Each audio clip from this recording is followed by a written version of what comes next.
Hello? Let us know if you can hear us.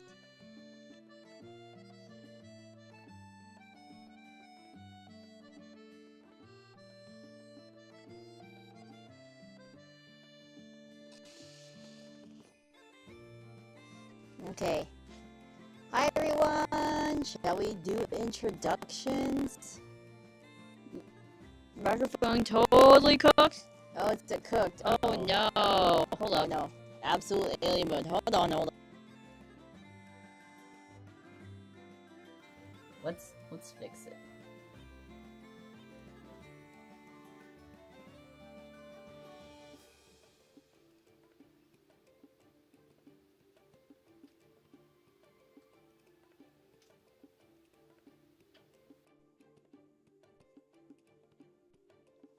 Okay, what about now? Is it any better? Is it fixed? Hello everyone!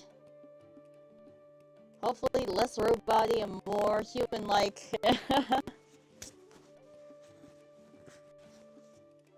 Nope. Oh my goodness. Still dreadful.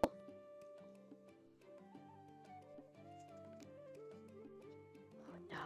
What are we gonna...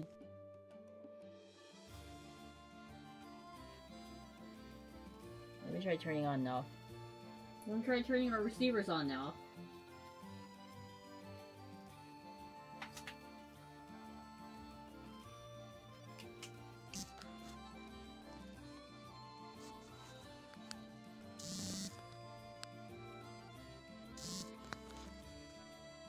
Okay, is this better? No? Yes? Maybe so? Hello? Better? Any better? Same.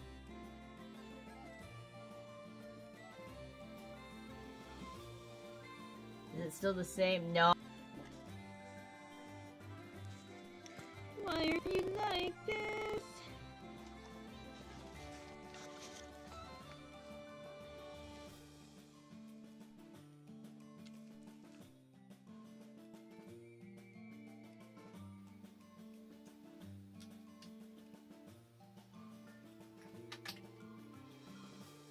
When it was off, we could hear fine.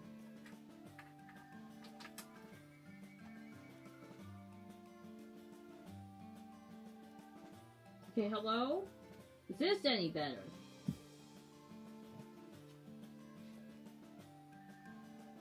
Hello? It's fine right now? Okay. Must have been the input. Yeah, I switched out the main cable really quick.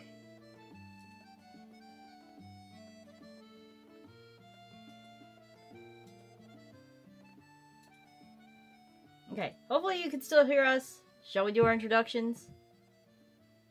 Sorry about that.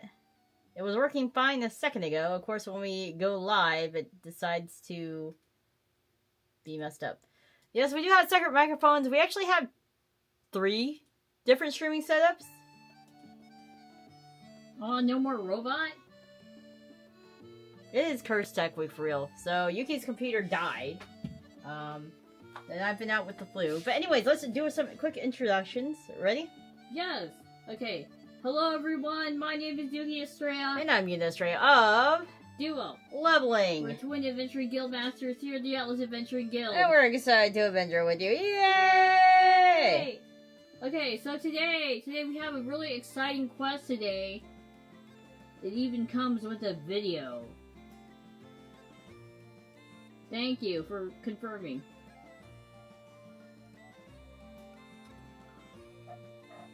Okay, ready guys? You ready? It's really cool. Okay. So, it's going to be Heroes of the Shire! Woohoo! Okay. Let us... Yes, so Heroes Wanted! We're working for adventurous gamers. We're searching, not looking. To test play Heroes of the Shire, Shadows and Light, celebrate the launch of our new crowdfunding campaign, help us showcase all the exciting things this adventure has to offer! From Senior Games, so...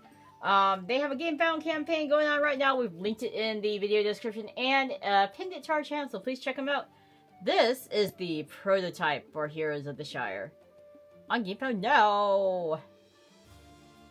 Anyway, some quick quest details. Heroes of the Shire is a turn-based combat game where players cast spells, use abilities, and learn combos to defeat their enemies. There are over 20 characters, or at least 20 characters, 12 hours, and over 800 spells and abilities. No two games will ever be the same. It is a big franchise. Some more information. They have two main modes. They have Arena Mode, which is 1 versus 1, which actually Yuki and I did try out earlier. Yes, we did. Where you battle it out against other people. They also have Scenario Mode. That is the co-op mode that we're going to play today, where you travel through a themed scenario, you defeat bosses and monsters. You can play up 1 to 6 players. Ooh, usually it's 1 to 4. So yeah, so this is, you can play quite a bit, and with 20 characters to choose from, that's a lot of options you got.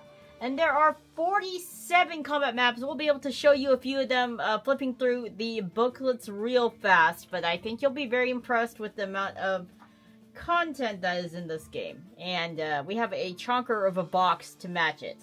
And I think you can also use heroes from other expansions as well. Yes, so this is not the first campaign. This is not the first campaign. This is the second. The second. They have other games as well. So they have delivered. You need not worry. Yep, it's on Game Found. Someone said, "I love Game Found because its payment plans are for people like me." Yes, the payment plan is really nice. So we have a few glamour shots here. Oh, the acrylic standees. Acrylic standees. Ooh. Right? Yes. This is the least Gloomhaven experience one can have since playing Gloomhaven.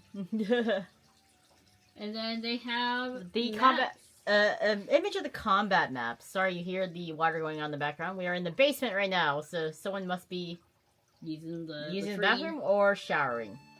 Okay. Oh, I didn't know if this was going to play, but we're going to try. This is the campaign trailer. Welcome to Heroes of the Shire, a turn-based combat adventure for 1 to 6 players. Heroes of the Shire plunges you into intricate scenarios set in a rich fantasy realm where brave heroes battle fierce monsters and bosses threatening the land. Choose your quest and set out into the wilds, but stay alert. This treacherous road hides dangerous ambushes. As each battle unfolds, every spell cast, every strike taken, and every position on the combat map determines the flow of combat and the fate of your hero. Level up your heroes, unlock new spells and abilities from within your hero spell mastery, and collect powerful loot, but choose wisely. Carry too much and your agility suffers, shifting the turn order and changing the flow of battle. As you journey across scenario hexes, encounter tokens trigger unpredictable events, resolved by the roll of a boss die, wounds, dangers, and surprises that can change your fate. One such outcome may lead you to a mercenary camp where you can recruit powerful allies to your side. A hero's story unfolds through action cards, bringing a build-your-own-adventure experience to life in card form.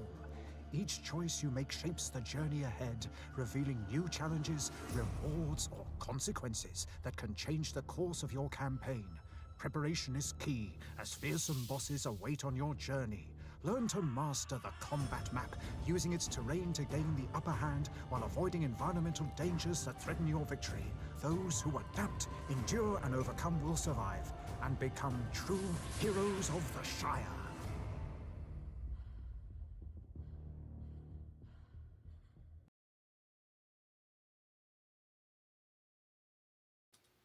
I was about to say, Yuna, don't speak yet because I had to mute our mics, so midway through we had an echo.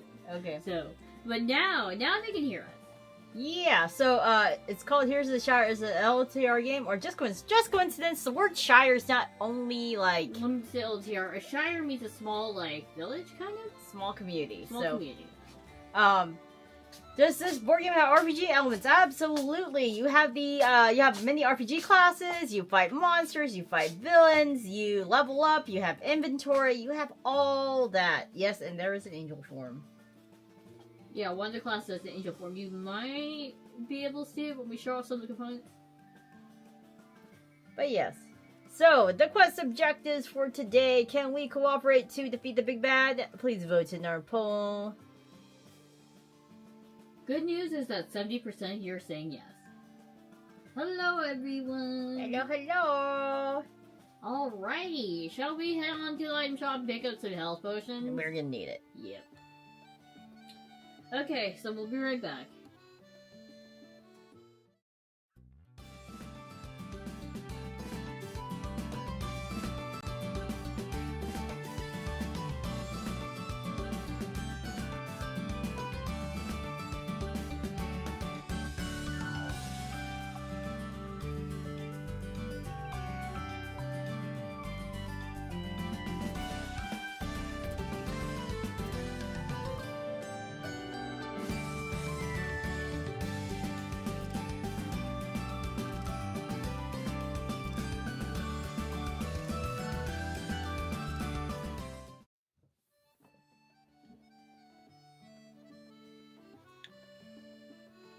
Hello, everyone. We are back. Let us prove that there are two people actually running this channel. Two real people. You'll be able to tell my right hand very easily today. Because someone cut her finger. I cut my fingy. I have a band-aid. Yep. Hello. Anyways, so this is the prototype box for Heroes of the Shire. It is a big, big boy. Ugh.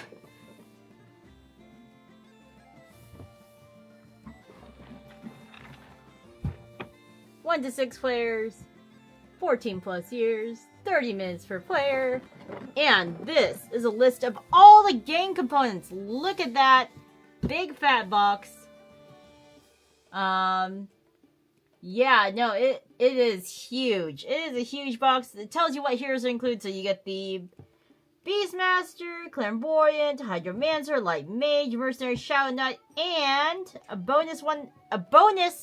If you back on Game Found. If you back on Game Found is the Raven Goddess. That is exclusive to the Game Found campaign. This is just a really big box.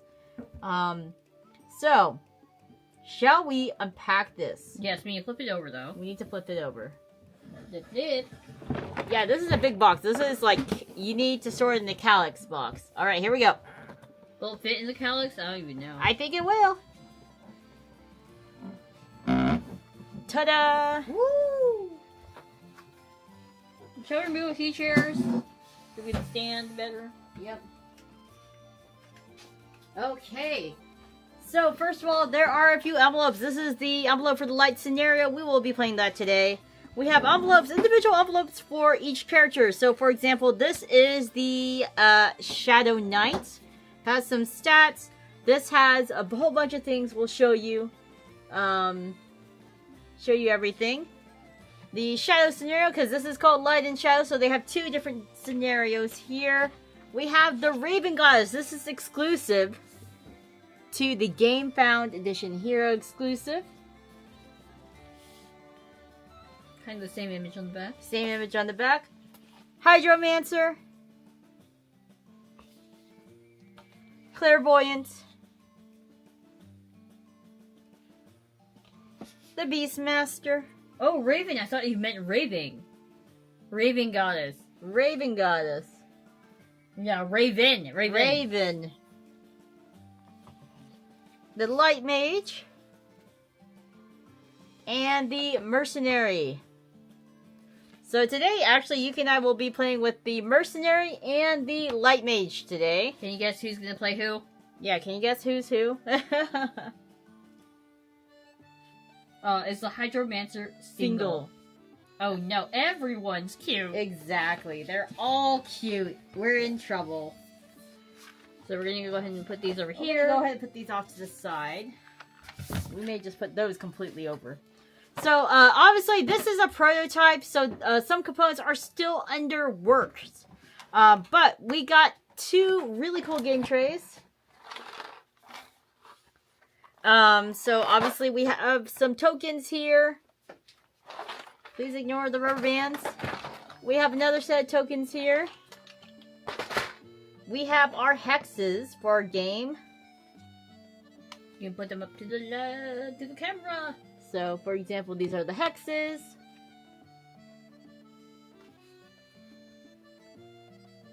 Everyone is lusting after the characters.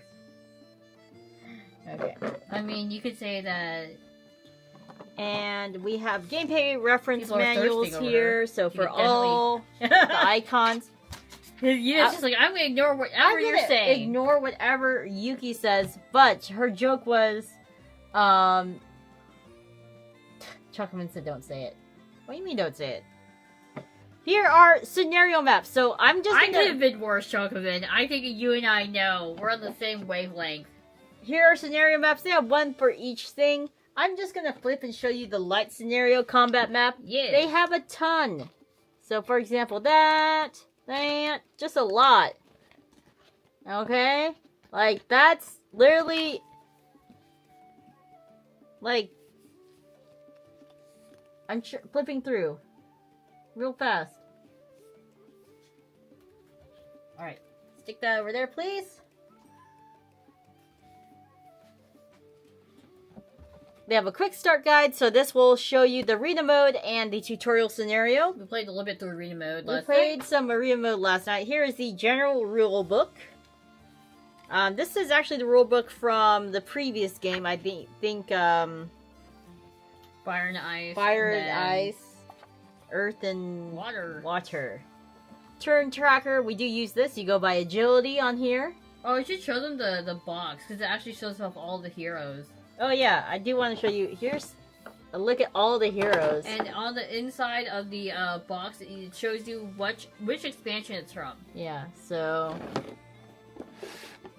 heroes found in the Light and Shadow edition. Heroes found in Fire Ice edition. Heroes found in Earth and Water edition.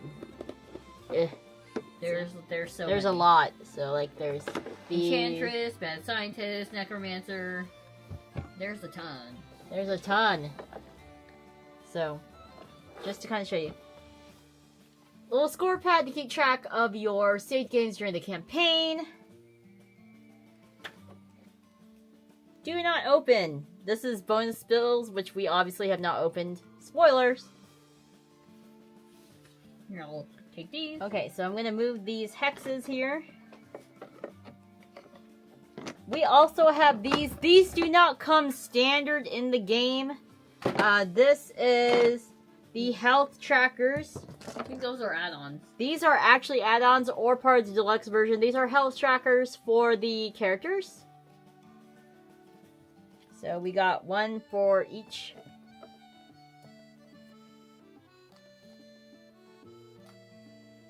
So we will probably be using a few of these. Might as well show off the fancy. Here's the GameFound exclusive one right here. Very nice, very sturdy. Very nice and sturdy. Yeah, otherwise you would use 2 D10s, I believe. Yes. So, lift this bad boy up. And put this off to the side. And now we got some acrylic standees. Some for each hero. Let me see if I can pop out. We're gonna need a few of these. Actually, we're gonna need the mercenary and the light mage. Here's the light mage. Obviously, we have a base to attach it to. You're gonna have to peel off the film. But we're not gonna do it because this is a prototype. This is a prototype and it doesn't belong to us. Yuki will be playing the old man mercenary. He is so cool. His abilities are really neat, though. So suave looking.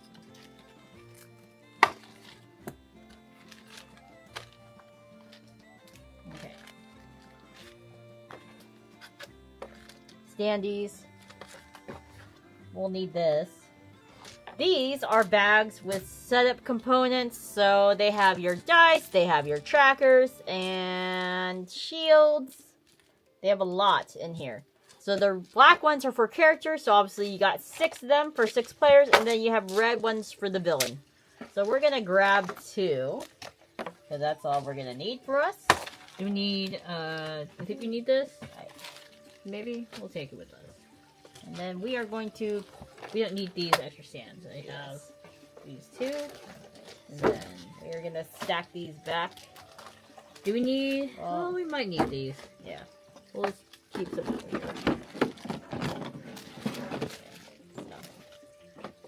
Okay. So let's stick a few of these back in here. Actually, we might need the tiles. I'm gonna pull out the chair. And stick this box on there. Yum! Okay, let's get started. Oh, also, you may be like, where are the cards? There are cards. There are cards. We have sorted them out. Because there are a lot. See? There's so many. So you have it in this little organizer here. It does not come with that organizer. This is something I had already. But this is to make it so that way we can maximize our space a little bit more efficiently. Yes. So we'll put it off to the side. But they have like so much loot. Like this section's full of loot. Here's an example of a loot card here. You can have poisonous gas. And you have quest rewards too. Like a Tavern's Respect, which gives you a bonus.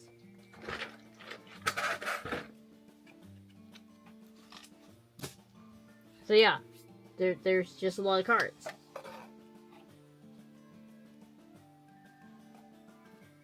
Whee! Okay, let's go ahead and get us set up here. So for this stream, we're actually going to go ahead and play through the scenario, the tutorial scenario here. Like I said, we will be doing the light mage and the mercenary today. Woohoo! Okay. So first off, we're going to go ahead and pick our heroes. Obviously, we had them picked out. We are going to show off... let's show off the contents of these packets here. Good lord. Clutch card organizer, right? Also, yes, thank you for checking in on me. So this is the contents of the mage packet. I like that, you know, each class kind of gets their own little packet so you can keep everything together. Very sturdy folder. It's a very sturdy cardstock folder. So we have this here, the Light Mage Quick Reference. It's double-sided. It is double-sided, okay. And then we have the player board. It has some abilities on it, where you place your tokens. Woo. We have the spell mastery area. This is where you level up your spells and choose your spells. Like a skill tree? Like a skill tree. Equipment field board. So you have this. You'll throw your equipment on there. Head, chest, things like that. Weapons.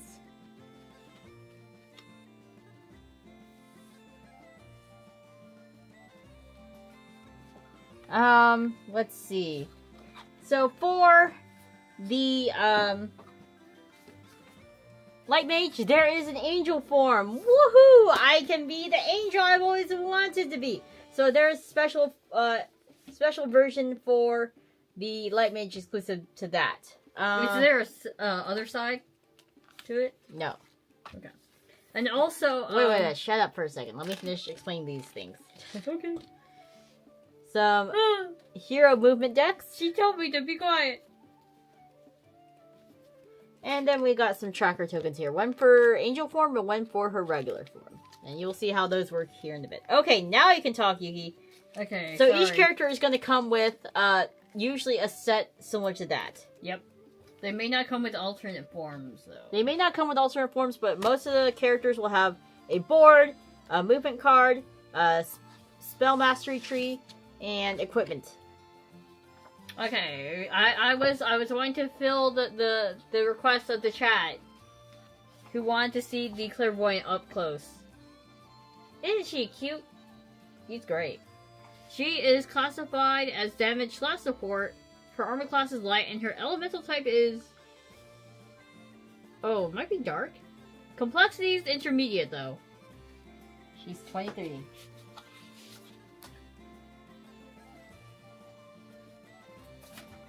This light mage is considered easy, by the way. How old is the mercenary? He's an old man. He's 51! He's playing an old man.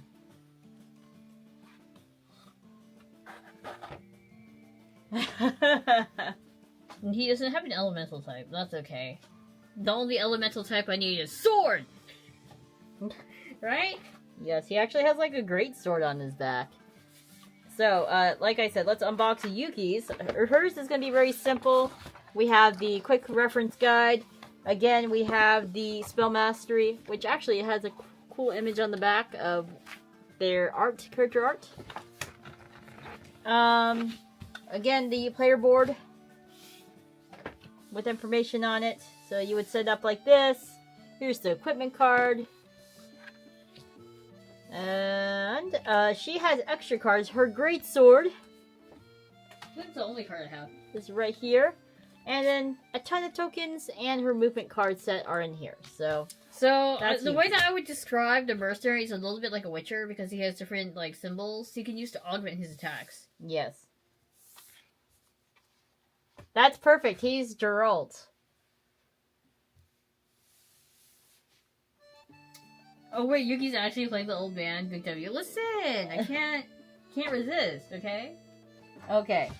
Alright, let's go ahead and get started. I think we're not going to be able to fit both player boards on camera, so we will be only viewing the Light Mage's player board for this one, because that's the main character that you're going to use in the tutorial. So, I will go ahead and set up the Light Mage. So, again, we have the hero board here.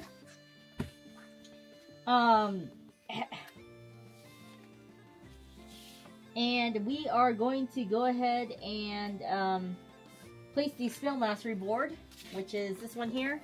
Again, it has the angel side and the normal side right here underneath it. And face up to the right here, sorry. So like this. You're gonna have to move it up. They can't see. Oh, yep, sorry. To the right of your hero. And then we're going to place the equipment board above the hero board. So this is the equipment board. So we place it like that. Alright. And then now what we do is we also place the following components. The mage standee, the mage turner token, which is, let me grab it. Yeah. So we have this one here. We're going to use the regular one. So that's going to be here. And we're actually going to need the turn order board. We're going to place that. Oh, you should show it to them close up. Turn order board. So we go by agility is what we do. So agility actually is used in this game. Yes, it's actually used. So for example, her agility is a 7. So we would actually stick her right here. And then I think my character has an agility of 6, if I'm not mistaken. So I would go after her. Okay. And then we have movement cards too. Sorry, I had the hiccup. So this will go to the left of the hero board. And then so the angel form and quick reference sheet we're not going to use right now because that's for later. Okay. All right. Oh, and also, don't you set up your health? Yes, I do. That will be next. So, we're going to prepare the dice and the tokens. Normally, we would set up the health with our die. So, for example, here, this bag is for you. Do you have enough space? Do you need to set up somewhere? I'm good. I'm good. So, each bag comes with a bunch of stuff. So, you usually come with these die here, which you would put to represent your health. For example, I have, I believe, 44 hit points, 44 health, 44 HP. So normally I would set this to 4 and 4, but we're going to use the fancy stuff. So we're going to use, again, this does not come in the base game. So if you want this, you have to buy the add-on or buy the deluxe. So we're going to set this to 44 and stick that right here. But normally you can also use the green die too. That's the basis that it comes with. Okay. Let me just kind of tidy these up a little bit here. This is the shield token. We'll just stick that right here. These cubes represent your spells that you have. So when you choose a spell, you would place it on a slot like this. Okay? Or right. That's where you put it. And we're actually going to stick this little cube on level 1 because that's what level we are, by the way. So level here, 1 right so here. you can see. So we would stick it right there.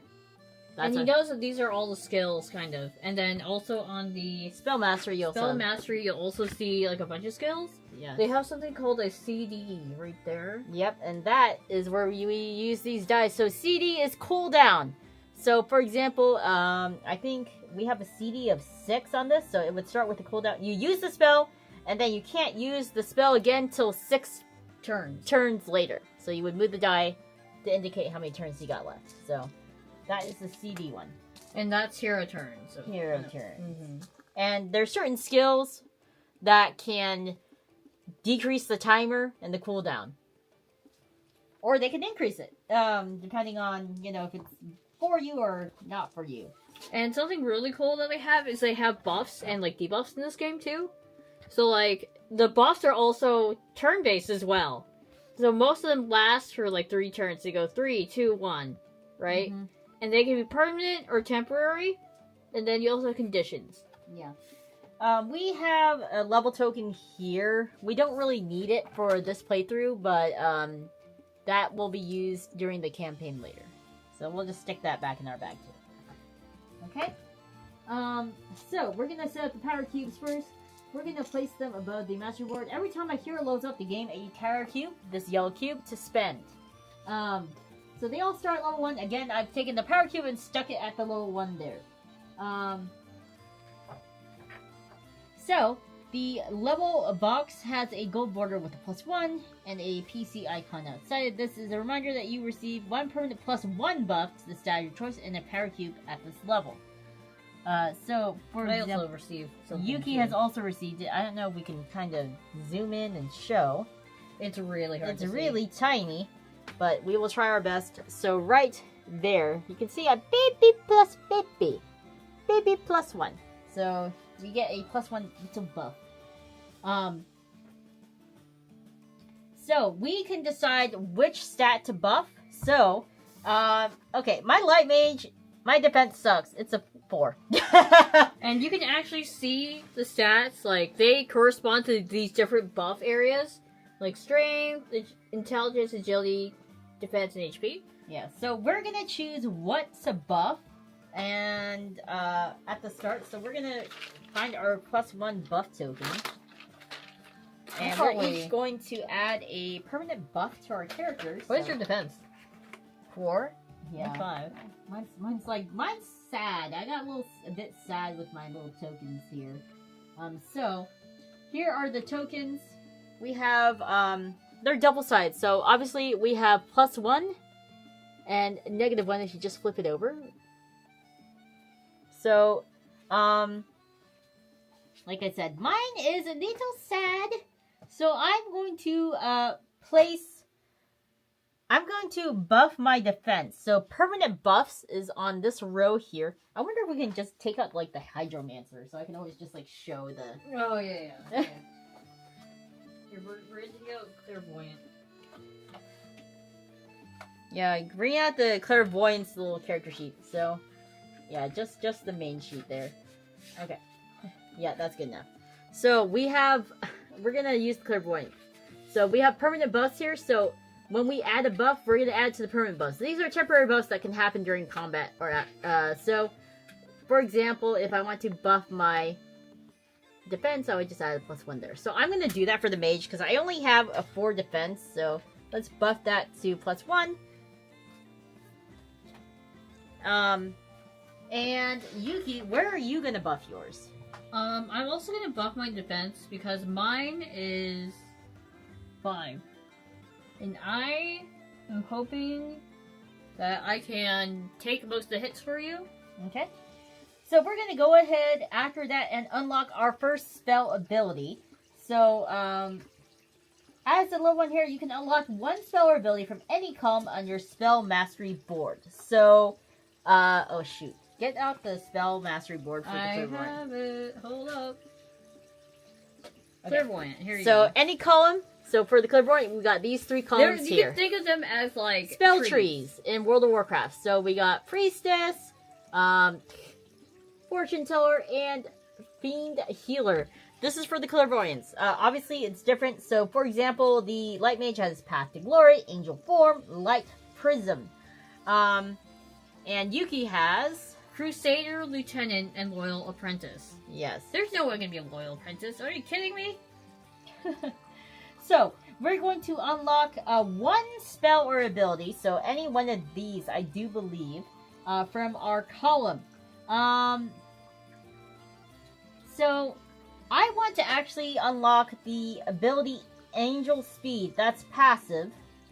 Angelic Speed. So, I'm going to go ahead and put this token right here. So, this means my Transcends hero ability not only requires 3 cooldown die to be on your hero board. So, if I find my Transcends ability, you must have at least 4 CD dice present on your hero board and or spell mastery to use the angelic form. So I can unlock the angelic form faster. Yuki has also a special ability, and I believe... where's the card for this? Each character class has a special ability. Be sure you read it. Clairvoyant ability is here. There's a block text. There's a block of text. I'm not going to read it. I can show you mine real quick. Mine's pretty cool. Like I said that it's like kind of similar to The Witcher. So I will have like 3 tokens in 3 different symbols, like the triangle, square, and the circle. And basically, during my hero upkeep, I can, whenever I cast an attack spell during my main phase, I can discard 1 combat token to gain its a listed effect until the end of the turn. So, like, triangle is damage, can't be prevented, damage you deal can't be blocked, or you gain HP equal to the damage dealt, or damage you dealt is undependable. There we go. It can't be used in trash mob battles. Okay. So, like I said, everything is augmented for me. So, each character has their own special skill. So, I decided to do Angelic Speed so that way I could speed up my transformation into a cool angel. Yuki, what are you going to unlock? Well, it is tempting to be...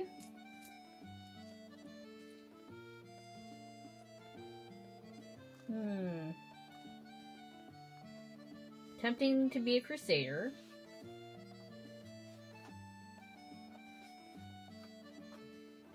I should probably go with the Lieutenant because it seems like they have... Well, Lieutenant is more like attacky. Are you going to be more support? Let's see. I have not decided. You have attack and 2 support, and then you have angel form.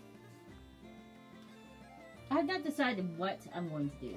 Well, no, you can just kind of decide based upon your spells here, because it says support or attack. So I'm just going to go with Lieutenant. I could go with Crusader, which is like the Paladin version, but you know what? They actually have a Paladin here, like a legit Paladin class, not the Mercenary class. But that's another character. So I'm going to go with Lieutenant, and my first spell is going to be Assault Formation. It's really cool because it can affect multiple people or multiple enemies.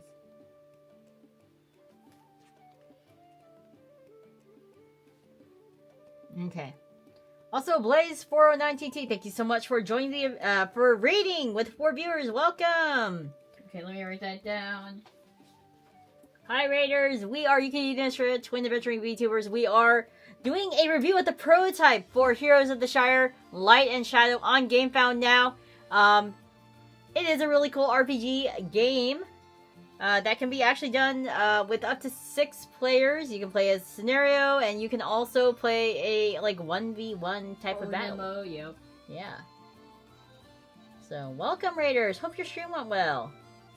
So yeah. So right now we're picking our spells. Yuki just chose her own spell, and like I said, when we pick a spell, we mark that we have it with a yellow cube. So Yuki is going to do the same with hers. That's what she has. Actually, no. I'm gonna go Crusader. She's gonna go Crusader. Being wishy-washy. So mine is Justice, Your prestige spell now adds, you may cast another spell now. So I get to cast 2 if I use that ability. Okay, because I'm like, that could be useful. Okay, so that is that. And now what we're going to do next is we're going to, let's see, do our turn order card. So we're going to place, here's the turn order card. I've already kind of placed my character. Like I said, turn order is determined by agility. So for example, I have 7 agility, so I would put mine at the 7. The clairvoyant, I'm just like moving stuff around all over the place. The clairvoyant, for example, has 4 agility, so she would be on the 4 column further down. Yuki has 6. So Yuki would be, I'm going to take her little token, her mercenary token, and we're going to put hers on 6. We're working together. So hers would be right here. And as we get monsters and things, they would also go on the tracker. Okay?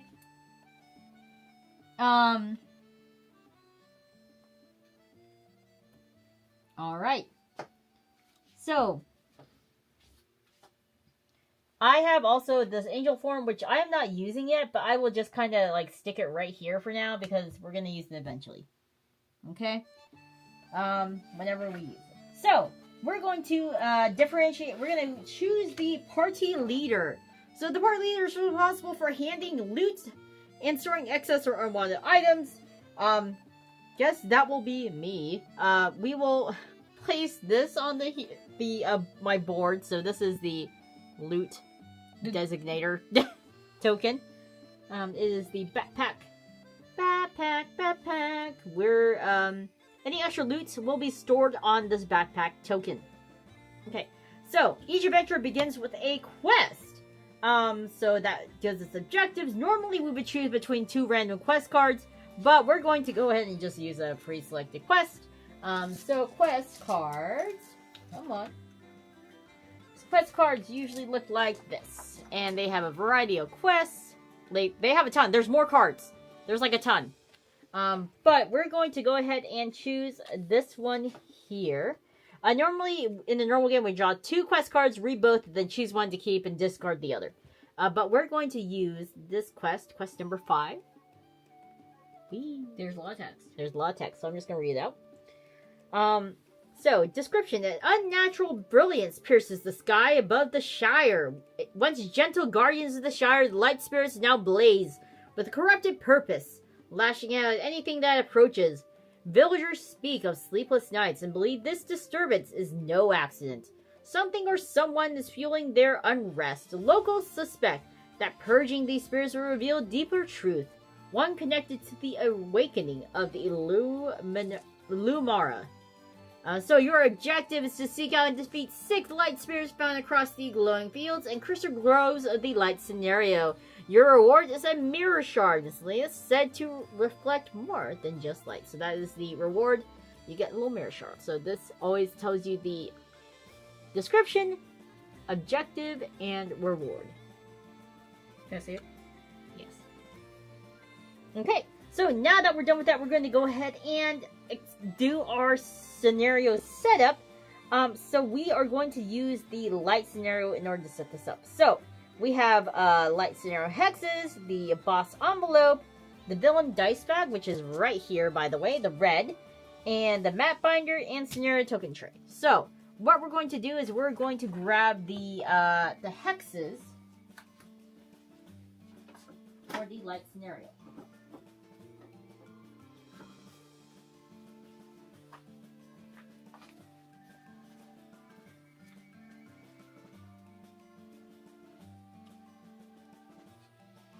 Shadow. So light scenarios look like this. Obviously, shadow scenario hexes look like dark. So I'm going to just plonk those there.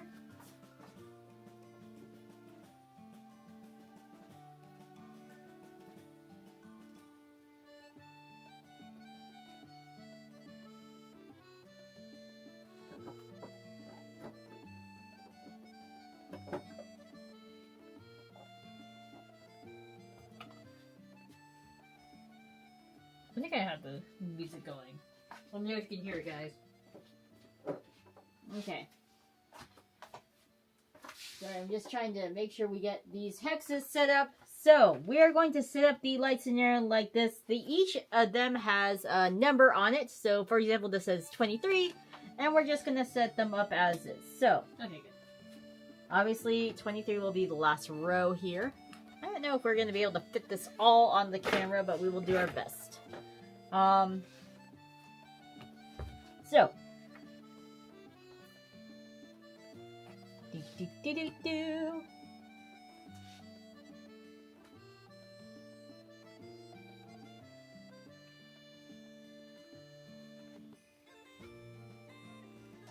So 2, like kind of a weird honeycomb. 3, 4.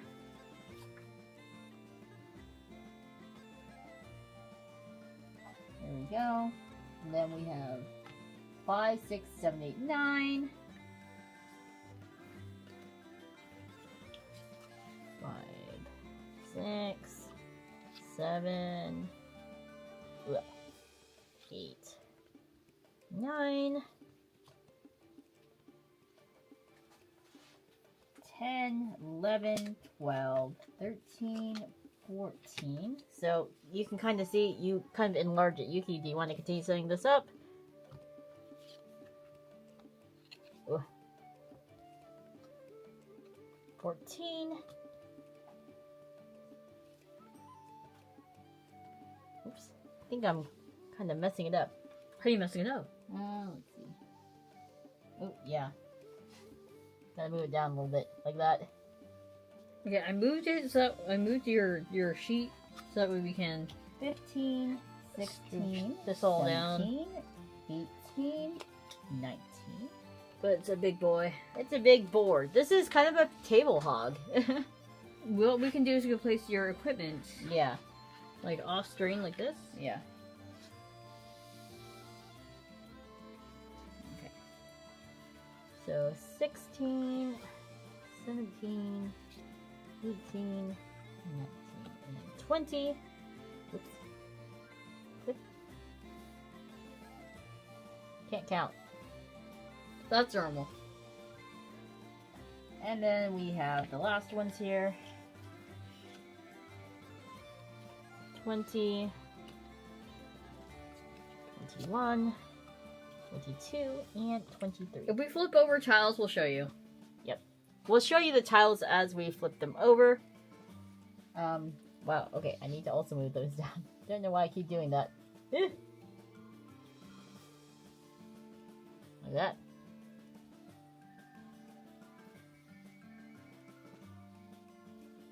There we go.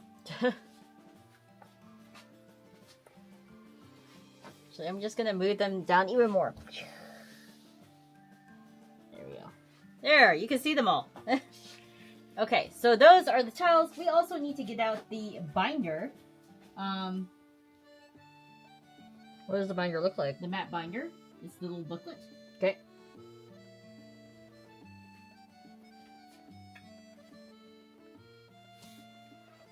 And then we also need the light scenario envelope.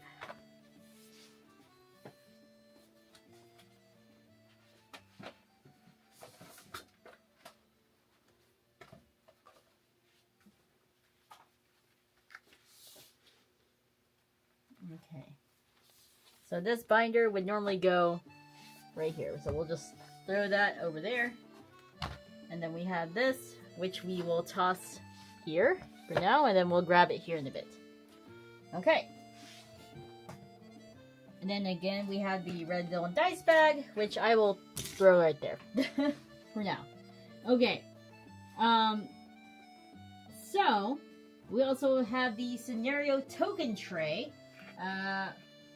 We have a few trays here, so let me just, I'm assuming it's that. So this is the scenario token tray. It's the one with everything in it. And we're also going to take out the rubber bands for this. Let's keep this. I can put the rubber bands over here. Yeah, we'll keep this in a handy spot.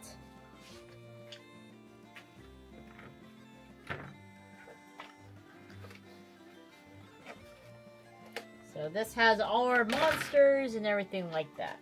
So throw it over here. Okay. And I'm going to throw these quest cards back. Alright. So now that we've gathered that, we're going to set up our cards. We're going to locate the light scenario cards within the game box. So we have, thankfully, encounters for the light scenario already set. So, these cards, we will do the action card deck. So these look like this. The action cards. Like that. Okay? So action card deck. And then we have encounter cards. And we have like trash mobs. Like that. So this is the... Yeah. So we're going to place the action card deck and the action card deck next to the scenario hexes in separate organized piles. So here we go. Like that. Okay. And then we're placing the trash mobs next to the combat binder. So that will be next to the combat binder. Okay. Alright. So the general scenario cards are also there to locate within the general scenario divider. Take the following cards out of the general scenario divider and separate them into the following decks. Large cards. So the general scenario. Quest cards. 10 side quest cards, ally cards, wandering merchant cards. Okay. So we're going to get the... You got it? Okay. I have allies. So we have allies. We have 4 ally cards. Side quest cards. There should be 10 of them. So let me just grab them. 1, 2, 3, 4, 5.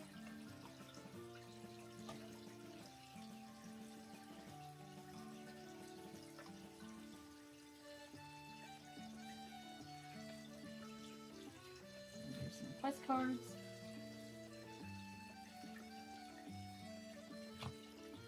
And then we have the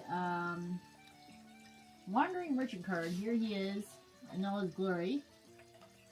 The Wandering Merchant. And we're going to do the quest cards, side quest cards, Wandering Merchant cards, and ally cards. We're going to shuffle those. Shuffle the quest cards and side quest cards. You said there should be 4 allies, right? Yes. So you don't need these. And you shuffle the side quest, the wandering merchant, and... So we shuffled these quest cards together. Actually, give me all the quest cards, please. Not the wandering merchant, not the allies. So we're going to shuffle these together.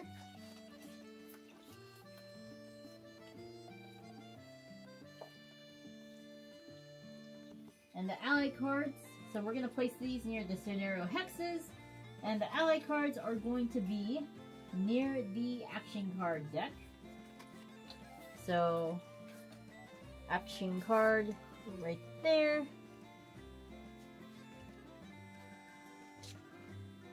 So this will be right here. And then the merchant card will go next to the quest card deck. So, throw him there. Okay. Now we got small cards. So we have a monster deck. Which will be about 15 aggressive, 15 defensive, 20 passive. So we need to grab the monster card decks. There we go. You can show the different decks. So you can tell that this is defensive because it has giant shield and monster card defensive. And these are very small cards. How many monster defensive do we need? I think we use all of them. So there's like 15, right?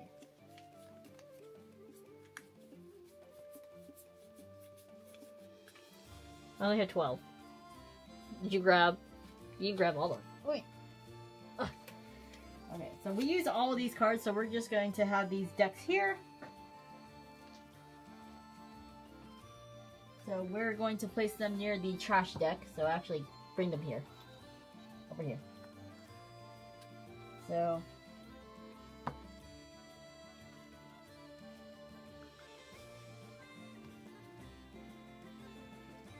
deck. There we go. Okay. now we're going to organize the exploration deck. We're going to separate the exploration cards number 27 to 34 from the deck. These cards will be added to the exploration deck as your story unfolds. 27 to what? 34. 27 to 34 won't be used? They will be used. Separate them. And we'll shuffle the remaining cards 1 through 26. Here, we can sort these out. Okay. So, 29 through 34. 29 through 34 or 27? 27 through 34. Here's number 4. 14. 31. Okay, so you will shuffle these. So, 20. 27 through 34. Okay.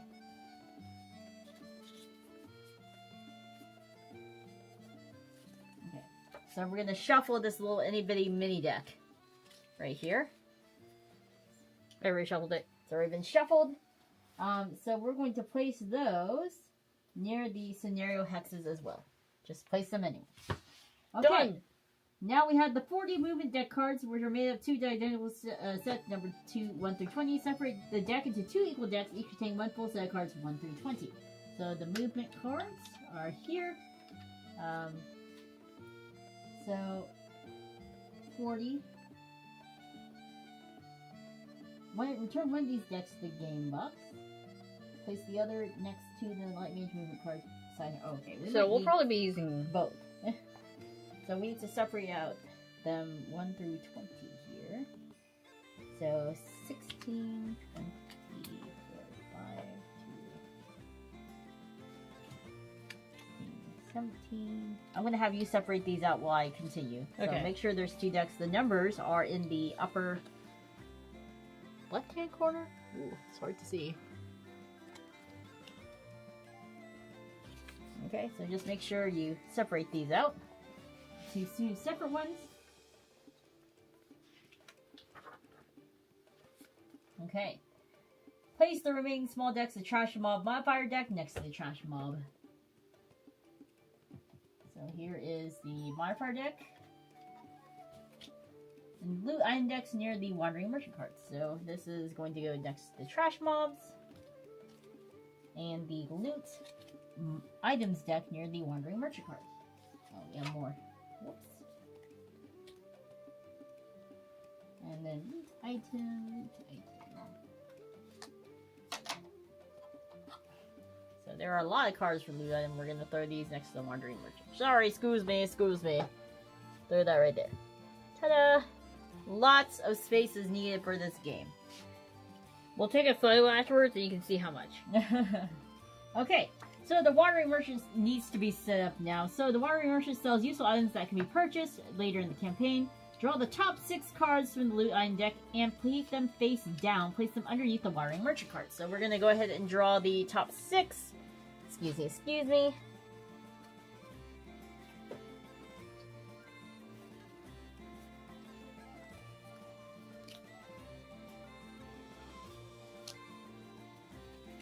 So I've drawn the 6 loot item cards, and we're going to place them underneath the merchant card here.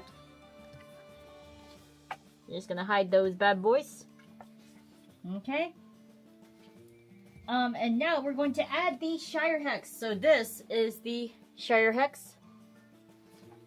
And so we're going to place it face up, adjacent to Hex 1, the light scenario, with the light scenario facing north. So actually, it would go like right here. So I gotta move it up just a little bit. Bonk. Right there. Okay. Alrighty. Normally we would recruit an ally. We don't care about the ally because we have Yuki here. Woohoo! So we're not going to worry about that.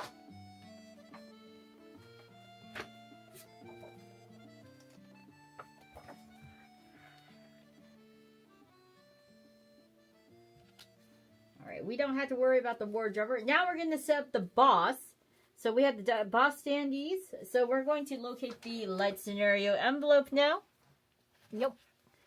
And now we're going to grab the boss standees. There should be like 4 in total. And I'm just gonna grab them. Ooh. I just like took a look at them and I got really excited. I just want to say these bosses look a bad ass. I am super excited for them for no reason. So just a prismatic lion. How cool is that? Okay, so we're going to locate the 4 standees and we're going to take out them and attach them to the standees here.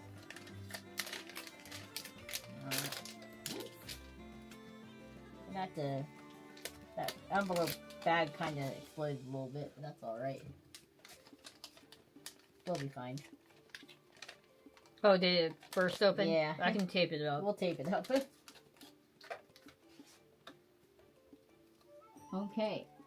So, actually the standees are the acrylic standees, to be honest. So let me see where we place those. Yuki, do you see the standees for the bosses? Where did we throw them? Oh, the standees. Hold up.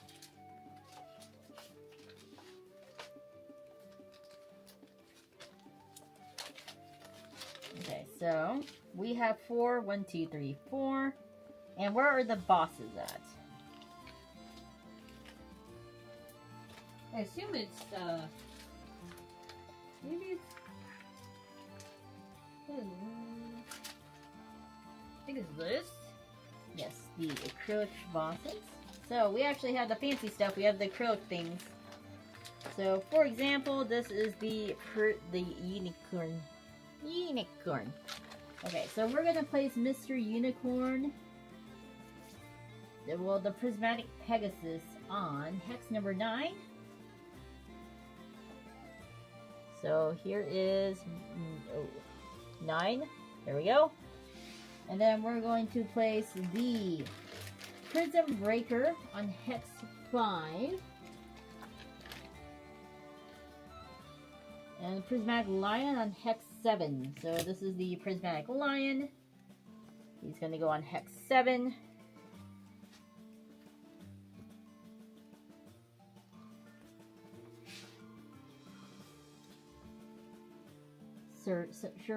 Sunfire Serpent is going to go on hex 17. Why so many? Why are we fighting so many? Are we gonna make it? Hex 17. And we're going to put Prism Breaker. He's a big boy on hex 5.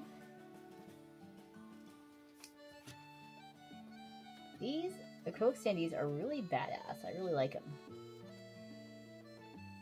So, Prism Breaker. Hex 5. Plonk. Okay. Now we have all 4 of them out. I'm going to throw these back in here.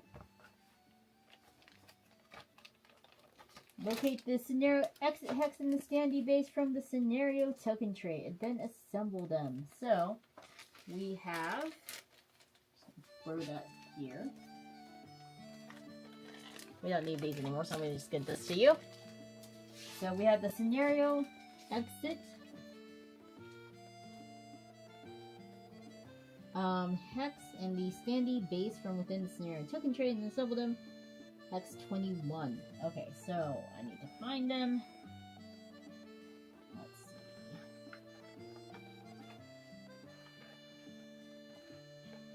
Let's see.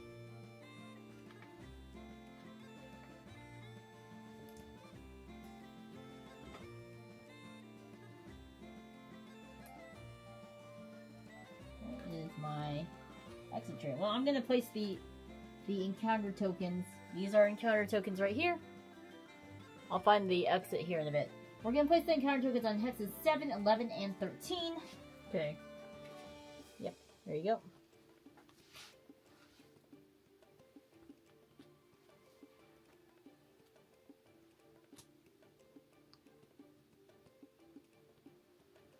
Okay. So, I need to find the exit hex. I don't know why I can't freaking find it. Is it a hex? Yeah, an exit hex. It looks like... Is it... It looks like this, I think. There's like a standee. I don't know why I can't find it. Give me a second.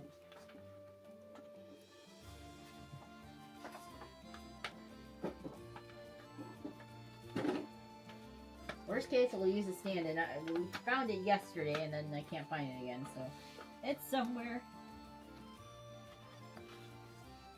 It's somewhere. Because it might be one of these standee thingies. Yeah. Well, Yuki will be looking. We got the hero decks now, the movements decks, so we got 2 of them, 1 for each character. Yep. Not the tiny one. No, yeah. So, these decks here, we're going to actually shuffle our character cards into these decks. Oh. So... Well, I guess that's fine because they don't look, the same. Yeah, they don't. So because they have the icons on them. So you're also going to shuffle yours too. So I'm just gonna kind of disperse them. You want me to shuffle yours too? Yeah, go ahead. You can't blame me if we get bad shuffles.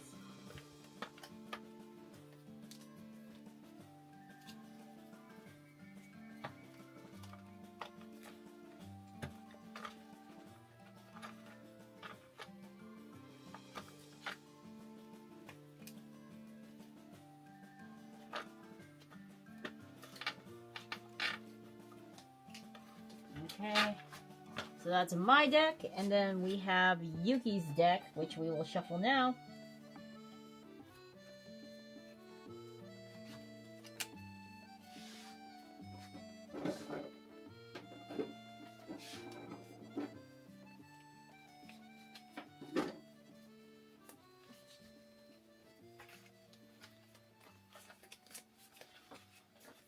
Just kind of doing a rough shuffle.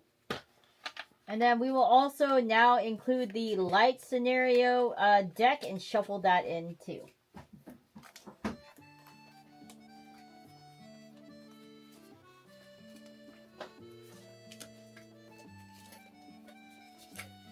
So that's Yuki's movement deck. Okay. So now we have the light scenario deck.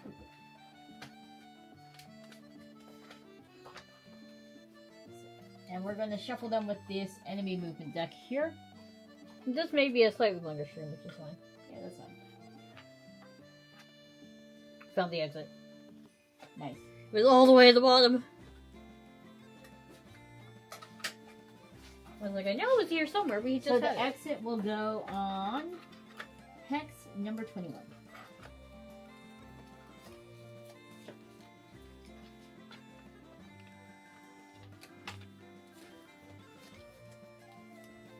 Setup does take a hot second. But once you got set down... Hex number 21, right? Hex 21, yep. So right here. So that's our exit area. Okay. Alright. So here's the enemy movement deck. I'm just gonna stick it right here. Okay. So now... tutorial setup. We gotta set it up.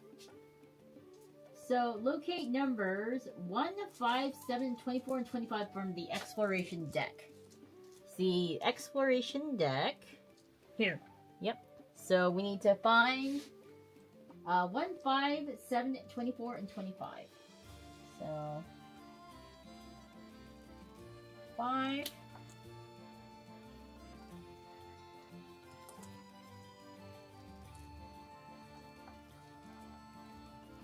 24, 7, 1, 25, 1, 5, 7, 24, 25. Okay. And place number 25 on top of the exploration deck, followed by numbers 5, 7, 24. And 1. Okay, so that's going to be at the top. And the rest is going to be random. Okay, here we go. Now we need the action card deck set up. So action cards, yep. So, we need to find card number 14 and 15. 14.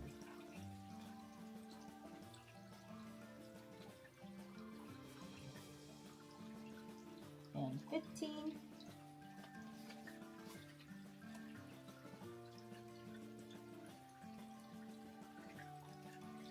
So 15 will be on top, followed by 14. So we got that. Alright. And again, this is mainly from the quick start guide. If you're actually doing the scenario, you will not be doing this. You will be doing regular. Okay? And then we're going to go ahead and find the Trash Mob deck setup. Bam. And then we will search for Light Spirit card.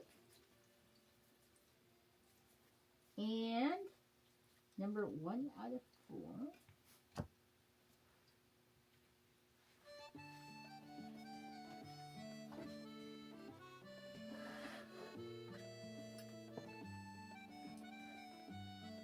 Okay. Solar Drake 4 out of 4.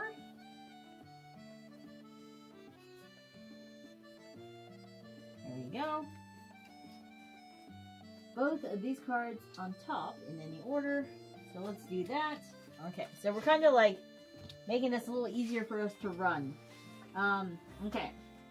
Hero movement cards number 2, 5, 7, 8, 10, 12, 18, LMO3. Cool.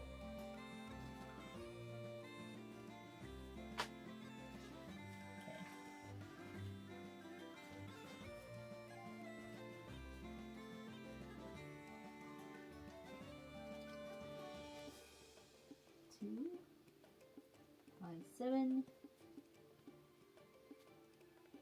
Is that only for you? Me. 2, 5, 7, 8.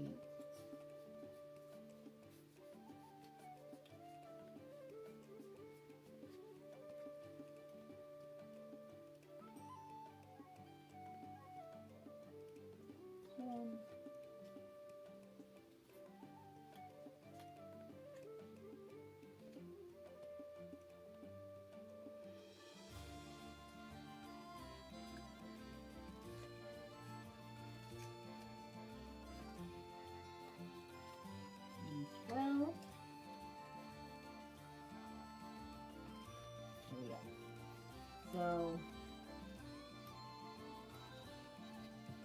10 being on top.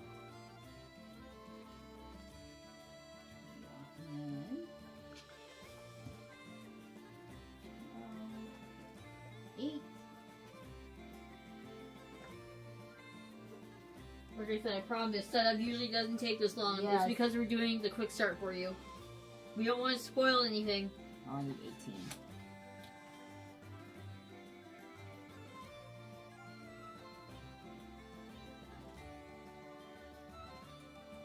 Yeah, we played a scenario yesterday, and so everything is like mixed up. Okay.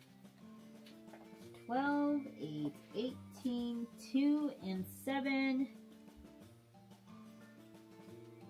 There we go. 2, 7. 3, 5. Which characters would you guys play, by the way, if you had a choice? Let us know in the chat. I think we know that Choco will play the Clairvoyant. Absolutely she would. And I think she also mentioned that there is a module on Tabletop soon. Yes. So you guys could try that out too. Yep. I literally had 10 and I don't know where I threw it, so. Oh well. Okay. And the rest will go on the bottom. Do you need me to find 10? Yeah. I don't know where I threw it. Okay. Oh, here it is. Here's 10. Just put it on top. I'm talking about which one? This one? The smaller one? This one. Top. Okay. Then we need to find the enemy deck. Where's the red deck? There we go. That's mine. This one, the enemy movement? Yes. Okay. So we shouldn't have shuffled these. 2. I nabbed the character arts on the TTS module and stuck them in the guild Discord. Obligatory shilling on the Discord. Yeah, an official one. It's not piracy. Oh, that's even better. So you guys, if you really want to try out this game system, go ahead and go to TTS and you can have a little preview. Yeah. Play it with your friends. Let us know how you like it. 1, 2, 3, 4, 9. Mage, I usually play ranged DPS. Well, you know me. I'm someone who loves swords and boards.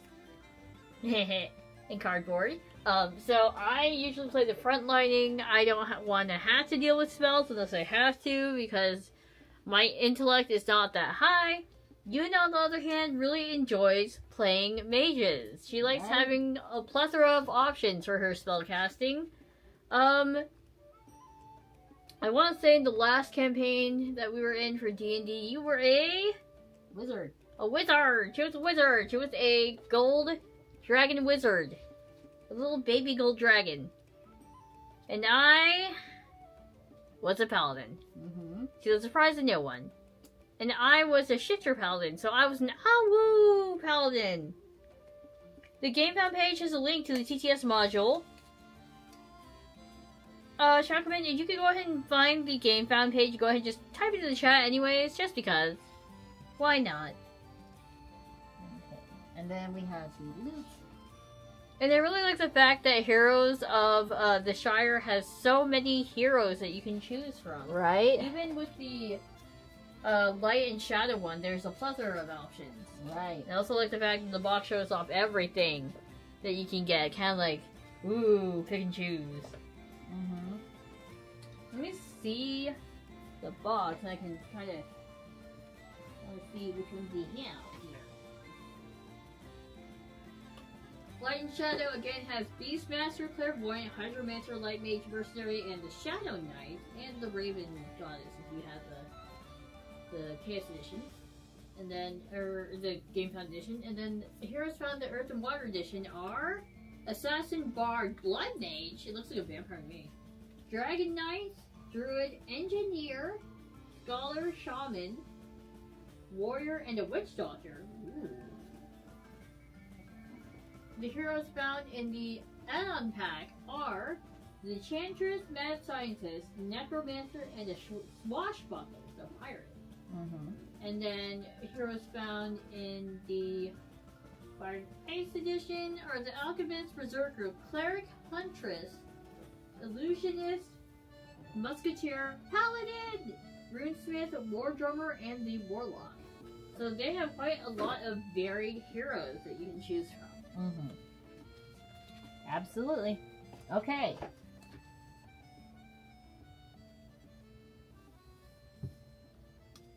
I may check this out when I feel better. I seem to be sick now. I'm so sorry. I hope you feel better. Hope you feel better. Yeah, please feel free to check it out. Okay.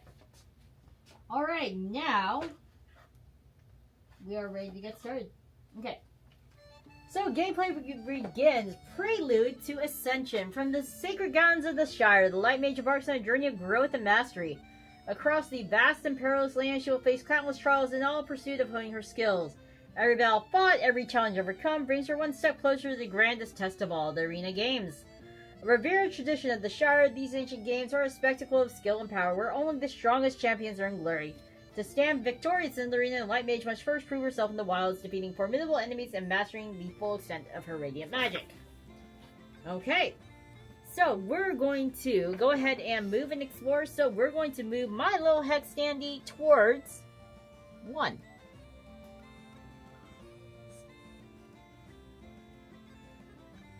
So, exploring a hex, we're going to move and explore. So that's kind of what you do first. So when you move, we start at the Shire, by the way. I guess I should put myself at the Shire. Whee! I'm at the Shire!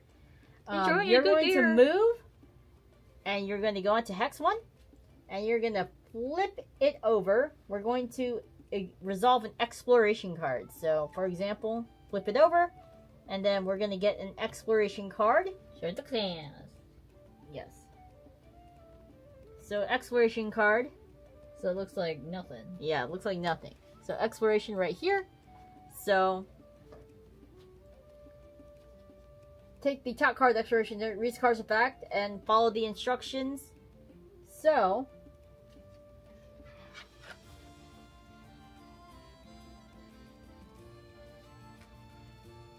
did I not do the exploration card right? 1 second. While she figures that out, Truckerman also said, it should be noted that you can play with your friends on Tabletop Sim, but they also have solo mode on there, so you can also play with yourself. Woo! 1, 5, 7, 24, and 25. Do not set that up. Where is my... I'm missing my, I was like, that doesn't look right. Did I not put the cards on top? That's weird. Where did I put it? Oh, right here. Okay. I was like, what the heck? Okay, there we go. So we're gonna draw a card, and this is... Oh my gosh. We're gonna draw a specific card from the deck because Dina cannot arrange them properly. Apparently I can't. We'll wait until Dina... Oh, I think you grabbed my cards that I needed. Me? Yes. When? You must have placed them somewhere. I did not place them anywhere. Well, I'm missing my cards. Do you see exploration cards? Yeah, whatever. I'm missing some numbers. Because it should have been card numero uno.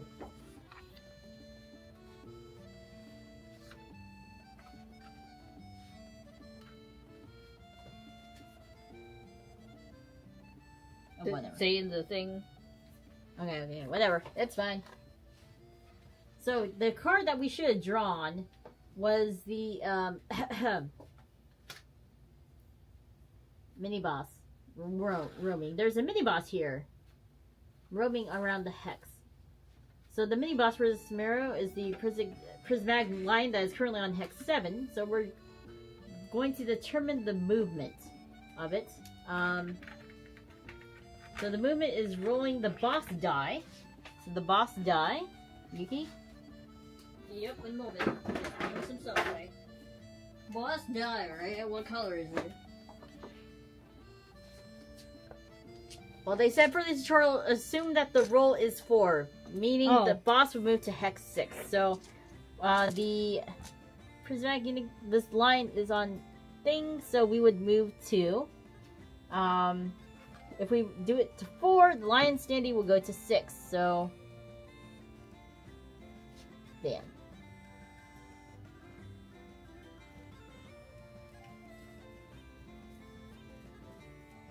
So the sides of the hexes are numbered as follows. 1 being northeast, 2 being southeast, 3 being south, 4 being southwest, and 6 being north. So, like that.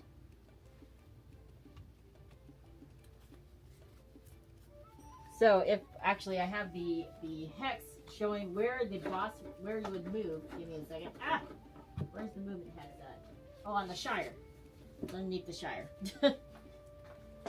Move me off it. So right here. So if we rolled a 4, they would move off the 4 to the... So they were on 7. Now they would move to the 4 going here. Okay? So that would be the way they move. Okay. Give me... Where's my booklet? There we go. Okay.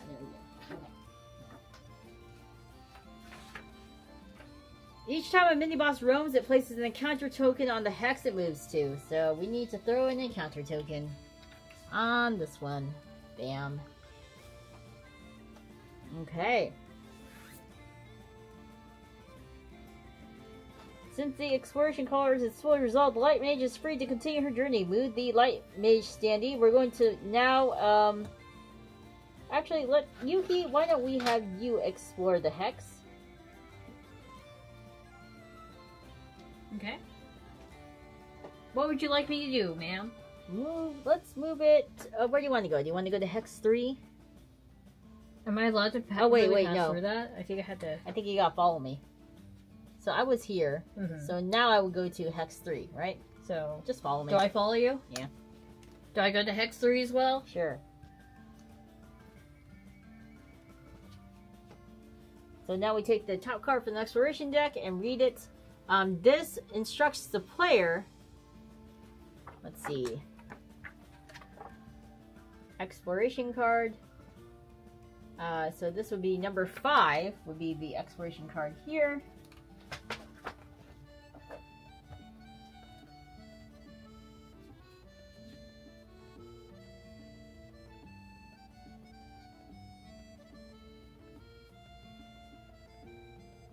Yeah, I'm missing it for some reason. I think maybe you might have stolen it. No, I didn't steal it. Yeah? I didn't even deal with it. I could have swore I didn't even touch it. Okay. So we would then read the exploration card for that as well, which is, oh my goodness. Because we had all the cards inside the handler, so let me look at it. Double check. They're not in here. They should be. They shouldn't be. My only guess is they got mixed up somewhere. Because everything was in a jumble when we received it, so I literally had to, like, organize it. Yeah, it's okay. So normally we would draw an exploration card from the exploration area, and then read it out loud and do the effects. Right? Mm-hmm.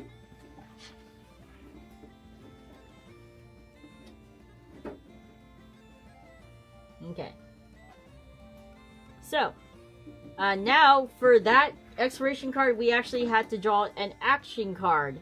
So, it told us to draw an action card, so now we're going to draw an action card. That was the reason. Let me see. So, an action card would be, right here. So, the action card is Blinding Sands, right here.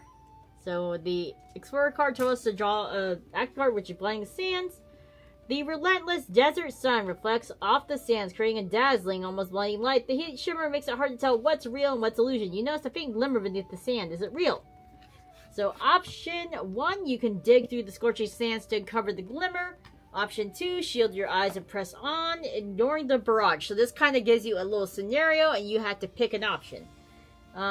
Let's do. You want to dig? You want to be nosy? I want to be nosy. Let's dig. Okay, we're gonna select option 1. Outcome 1. After digging through the hot sand, you find a small legendary artifact. You feel its warmth pulse in your hands.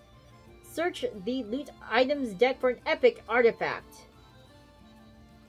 Ooh. How you can tell if it's an epic?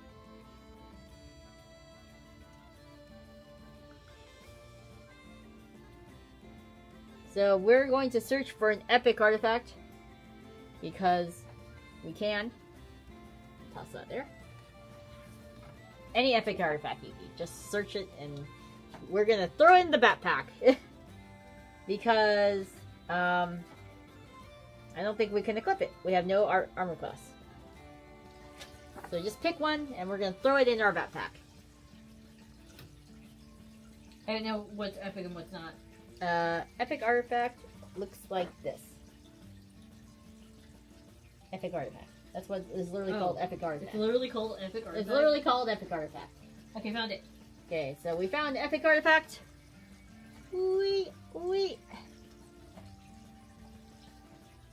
Sells for a good amount of gold, so it's just like junk.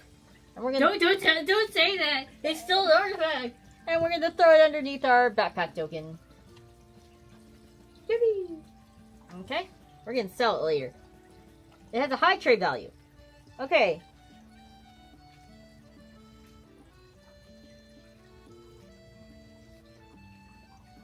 Also, I can't seem to find those cards. Are you sure that you separated them out? They should be somewhere. Are they underneath one of my thingamajiggies? Or did we move the... We'll find them here. I'm sure. I'm pretty sure there's only like 2 places where they can go, so... We'll find them. Okay. Alright.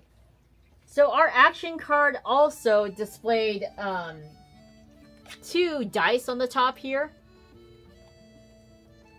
2 dice. So that means that the mini boss roams twice. So we're going to normally would roll the die, the boss die. Oh, there it was. Where's it at? It was in the stack. Okay. Was that the only one we were missing?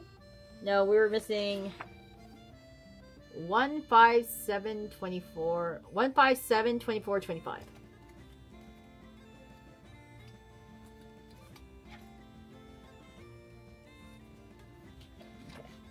Okay. So we're going to roll the die, but for the tutorial, they want us to you just put it in. They want us to tell 5. They want us to assume that we rolled a 5 and a 1. So the mini boss would roam.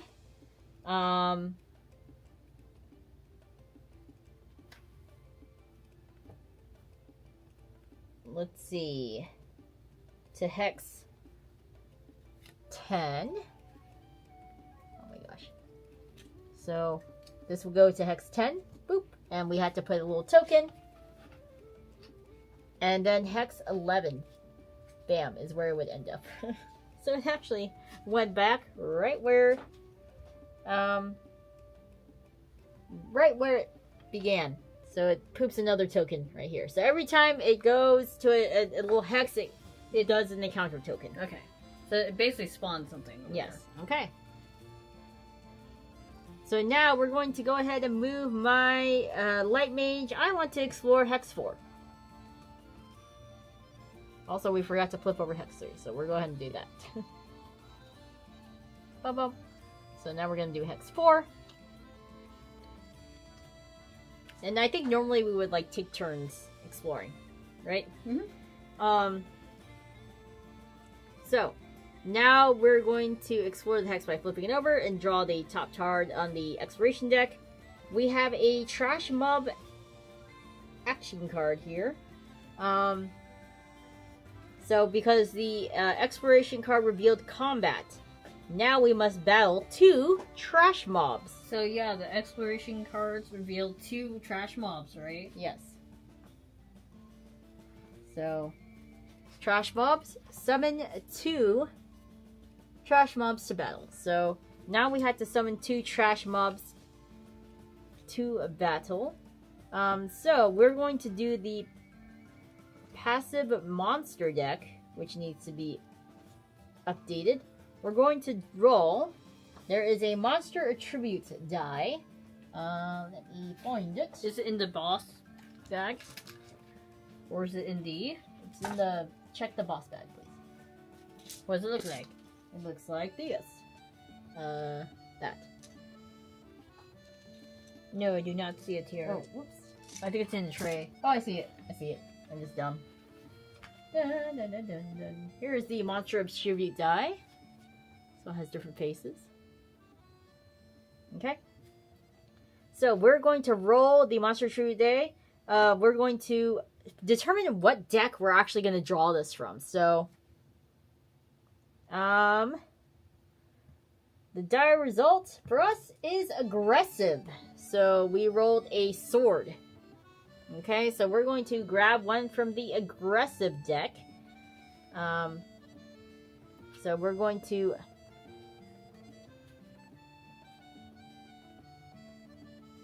take the top one. And normally we would shuffle it, but we're gonna, for this tutorial, we're just gonna stick it at the bottom of the passive deck. We would normally shuffle it, but we're gonna stick it at the bottom.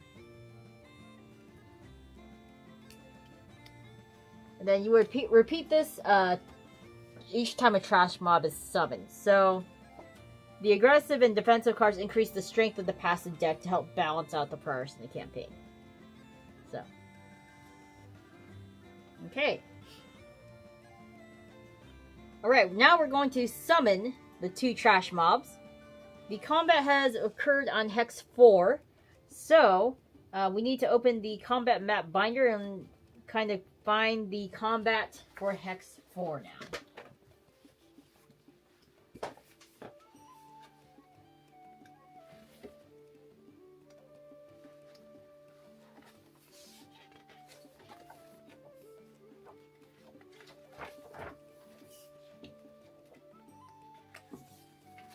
Here it is. Hex 4. Okay. So now we have the combat binder for Hex 4. That's what it looks like. So we're going to go ahead and locate the trash mob deck. We're gonna draw the top 2 cards since we summoned 2 mobs, right? Yes.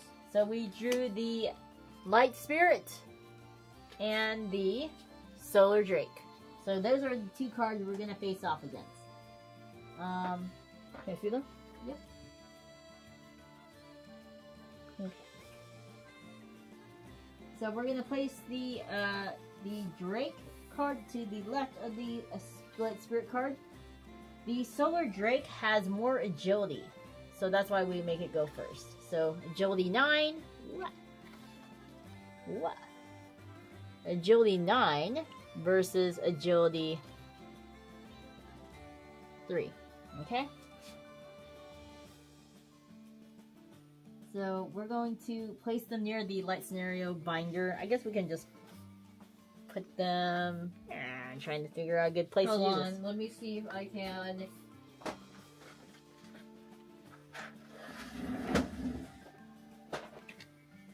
repurpose something here.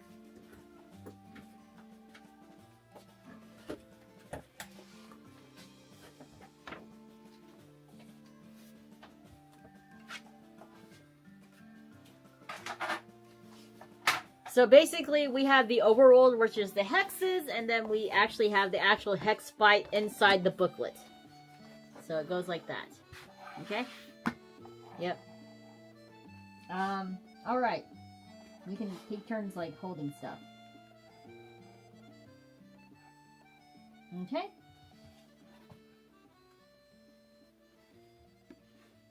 We're going to take 2 token tracker cards and place 1 next to each newly summoned trash mob. Okay? Alright. And we're going to... Oops. Right edge of the... We're gonna do it with the right edge. My bad.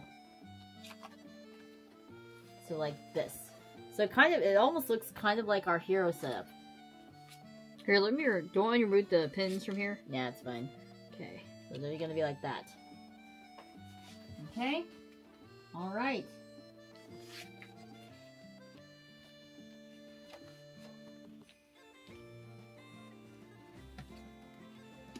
So, now we're going to remove a handful of the countdown dice and D10 HP dice from the villain bag. So, the HP dice and the hero countdown die.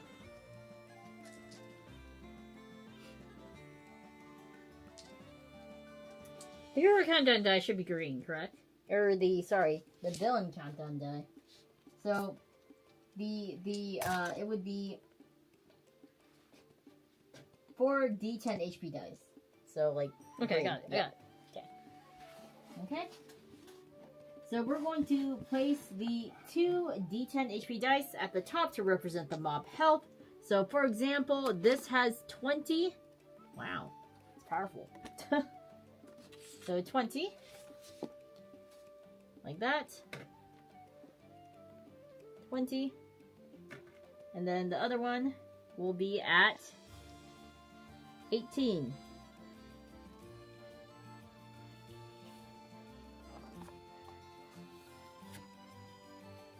So we're going to stick that there. 18. So 18 and 20. Sorry, just moving. Okay. Alright. Now we need to find the scenario turn order trays here. Come on, my Drake.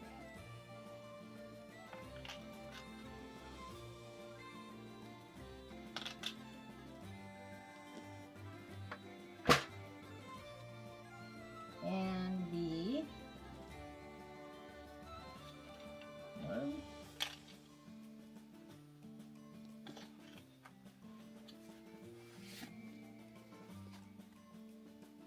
okay, so we have these tokens here to represent. And we're actually going to go ahead and put them on the turn tracker right here. We can move it temporarily. So one has the Drake. So I'll let you put this Drake one here. Oh, sorry, this one. That's the Drake. Oop, I dropped it. Where do you need me to put it? The Drake needs to go on agility 9. So it's fast. The fast boy. And Light Spirit needs to go on agility 3. It's a slow boy.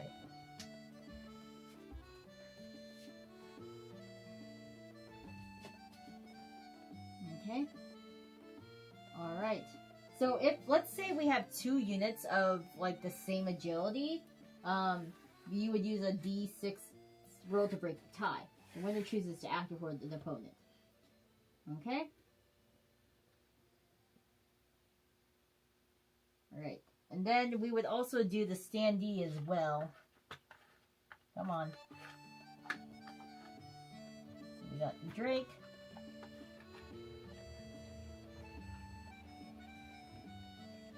There we go. And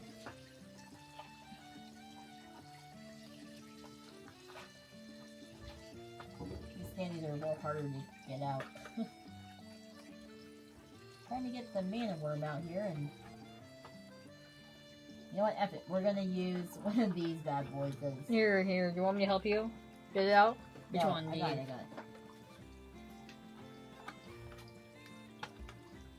Got no nails. Come on. You may need to use Maybe use one of the chips. Yeah, or one of the chips. Nope. You should have little cutty holes for Yeah, I wish they had little cut holes for these tokens here.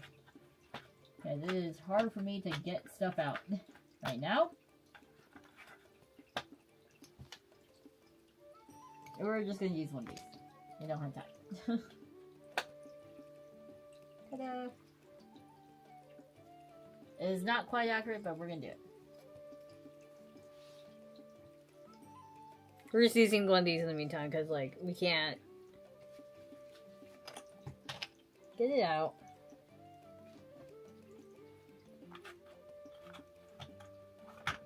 Okay. Oh, wait, found it. Cool.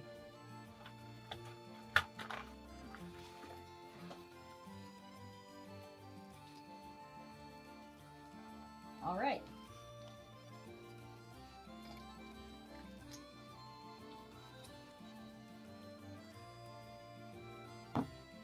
Got it! This guy. Okay. Cool.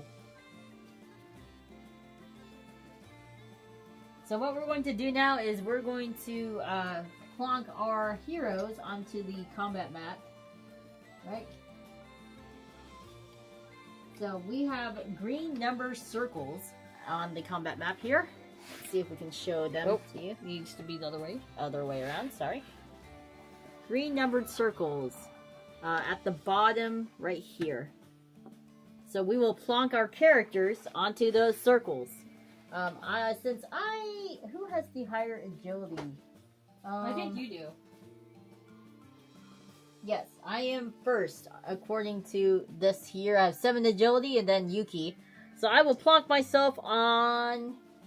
I don't know. I'll plonk myself on combat point number 1 here. So I'm going to steal my little character, and I'm going to plonk myself right... Let me see if I can... Right here. That's where I'm going to put myself. And then Yuki, you can put yourself on 2. Put myself on 2, right? Yeah, we're gonna plonk Yuki on 2 here. So that's where Yuki's gonna dice, we're gonna be using some counters. Yeah. So that way they don't go around. What's 1, 18 and 20? 18 and 20. Okay. 18. 20. Okay, cool. Can you give those to me? Alright. Okay. So, we're gonna plonk ourselves right there. And then we have 5 white number circles, which represents the spawn points for the enemies. So they'll be spawning based on the turn order cards. So for example, I believe the Drake is really freaking fast, so he will plonk on the white areas. So let's see. They will spawn on spawn point number 1 on the white ones, right here, and the other one will be on spawn point number 2. I think it's further back. Yeah, so that's where they will be at. Okay.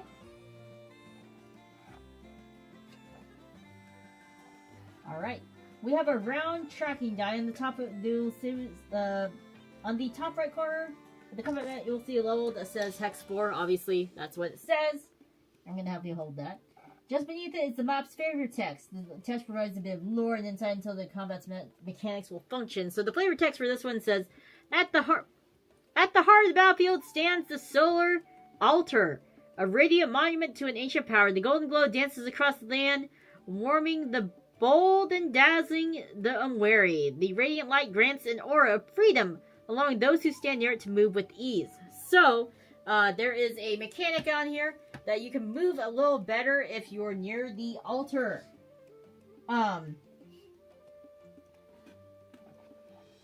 So we're going to combat map D10 die in this scenario token tray now. Let me see. Here is the combat map D10 die. Great knowledge.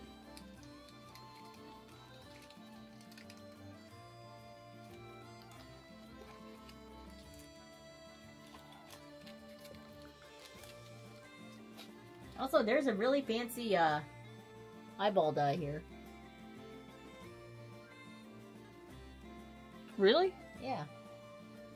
That's like a floating one. Yeah, it's really cool.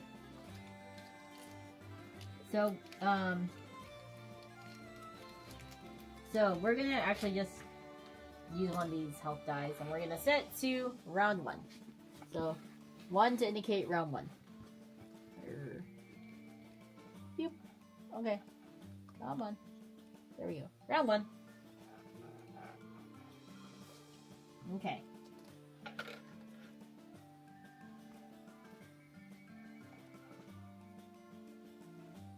So, because, you'll find the resource timeline on the left corner of the map, which is the resource spawn beginning a specific round. So, we have a resource timeline right here. There. Okay, so round 1, it spawns, 2 shields. Protection condition spawns on all orange hexes, and the protection condition lasts 2 turns. So, we now have to put shields.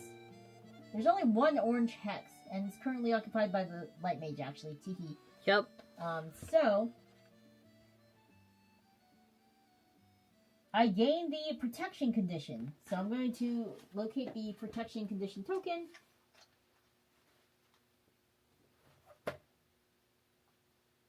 I need a shield. Where's my shield at?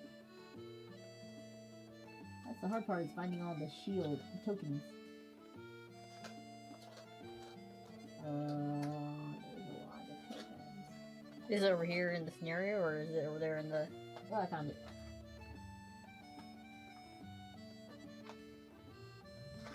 Yeah, I'm trying to find the token. Where is it? Underneath your book page? I mean, I guess I had the big shield. We can use the big shield, I guess. We might need it, though. Here, you want me to look? Yeah, we're looking for a little shield token.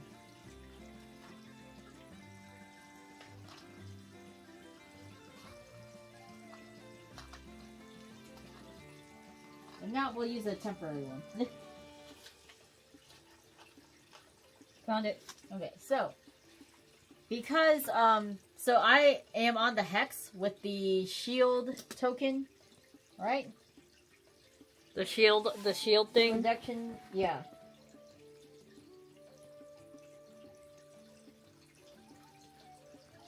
The orange. Yep, the orange. So this is the orange. You want to move it So orange is right here. I'm on it. So I get to have the protection thing for 2 turns. And how that works is if I just move this. So, temporary buffs. I'm going to put the shield on right here for defense. Right here. Is it the last 2 turns? The last 2 turns. So 1, 2. And this would be 3 turns. But we're only lasting 2. So that's where I'd stick it. Okay? Sorry, wrong one. Conditions. I don't know why I threw on defense. Right here.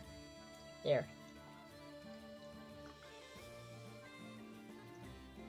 It looks precarious. It is a little precarious. The reason being, this is a game that requires a lot of table space. It requires a lot of table space. But we want to make sure that we show this to you properly, too. Okay. Alright.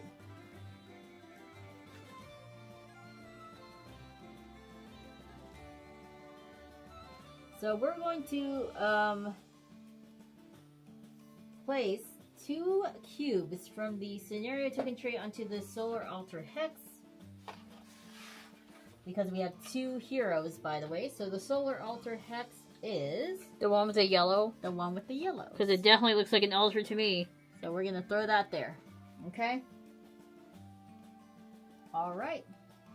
Is that the light? Yeah. Round 1. So the first on the turn order card list is the Solar Drake. So we have no tokens to upkeep. We have no cooldowns. But they are going to go ahead and move. So we're going to draw 1 card from the boss movement pile. So right here. Okay. And it is going to move.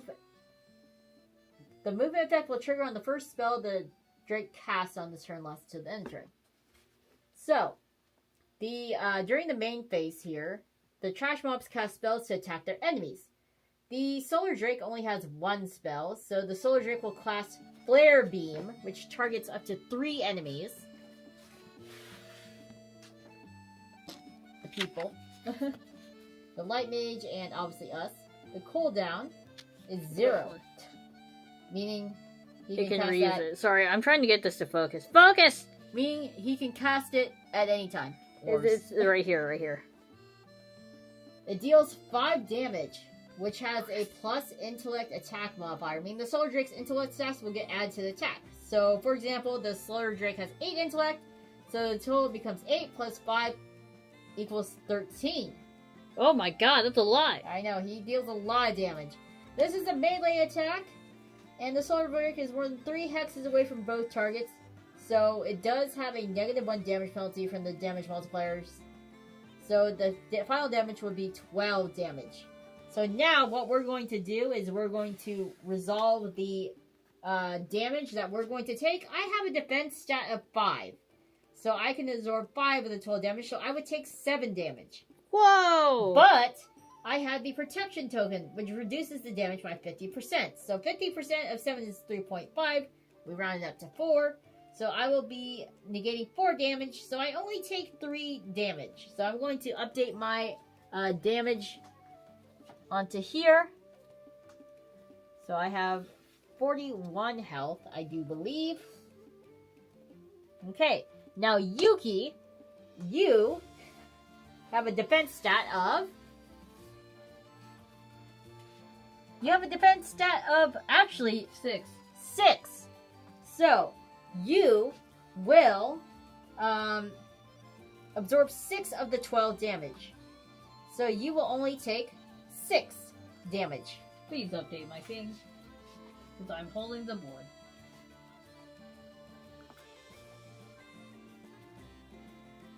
So how much do you have? 45 minus 6, 39.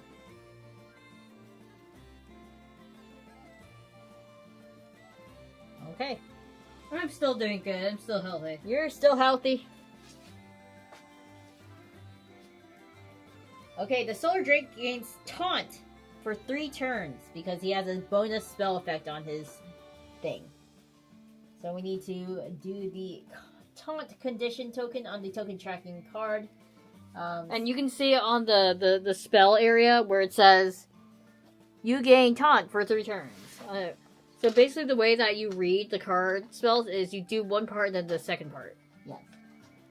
So even if it has a plus on it, you do the other part too. Yep. So, I believe one part then second. That's how you do it. Yes. Gotta find the shield and the taunt token. I gotta find it. The shield and sword for taunt.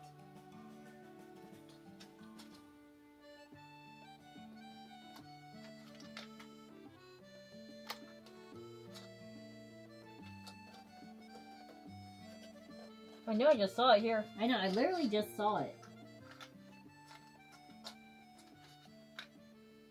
What is it? I might have to temporarily just use this one. Maybe we'll have to use this token in the meantime. There you go. So now we are going to place the taunt token next to the Drake. Bam. So right there. So he's taunting everyone now. And he drew a 2 movement card earlier. So he's going to move 2 spaces south on the combat map. So... Oops, sorry. He's supposed to... That's not the Drake, that's the Spirit. That's the Drake. Does he go there? Yep. So he goes here now. He moved from 1. So he was here originally, so 1, 2. Yep. So now his turn is over, so we're... Okay, move that. We're going to flip him over to indicate he's done with his turn. Okay, and now it is my turn. Alright. I don't have any... So, right now I have this buff here, the shield buff. I'm going to move it down 1, because this is my turn now. So now I only have 1 temporary buff of the shield left, by the way. So it only has 1 turn remaining. I have no cooldown dice, so I don't have any dice up for yet. And, so normally I would draw like 3 movement cards and select 1, but I'm only going to draw the top card for me, so. Nope. Okay. So I drew this one, so I get to move 2. I can move up to 2 hexes as I cast a spell, and I move up to 2 hexes after I resolve a spell. So you're gonna move 4 in total. Yeah. 2 before and 2 after. Okay. Or 2 while and then 2 after. Yep. So, I have Transcendence. Allows me to transfer into an angel form, but I need 4 cooldown dice. I don't even have one on there, so. I'm gonna check my line of sight.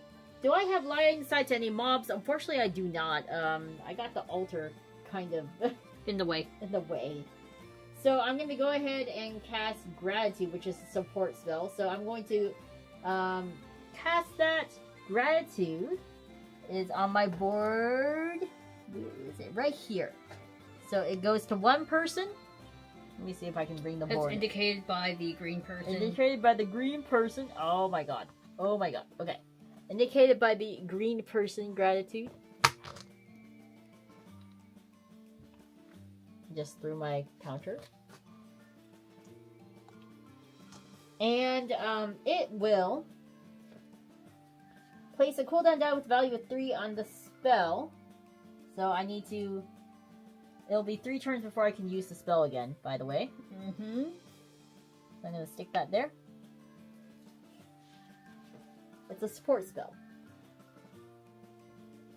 So I target up to 1 ally. Obviously, I actually target might me. just... No, I'm actually going to target me. No! F you.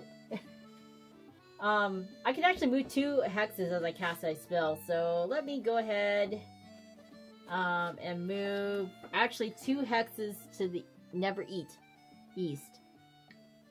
1, 2. So I'm in front of the Drake now. Okay. So I'm gonna cast to 1 ally, and I'm gonna target myself. Teehee. Why are you like this? You're Because so selfish. I cast. I'm going to get the enlightened condition. So now it's going to be a semi-permanent condition for me. Enlightened, enlightened.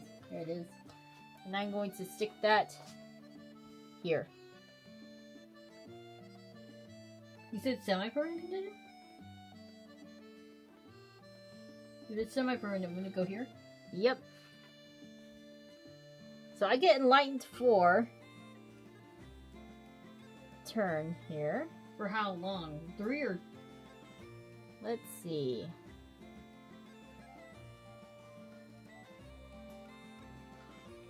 I'm gonna assume 2. Okay. I can move 2 after casting a spell. You just cast a spell. Yep. So I'm going to actually...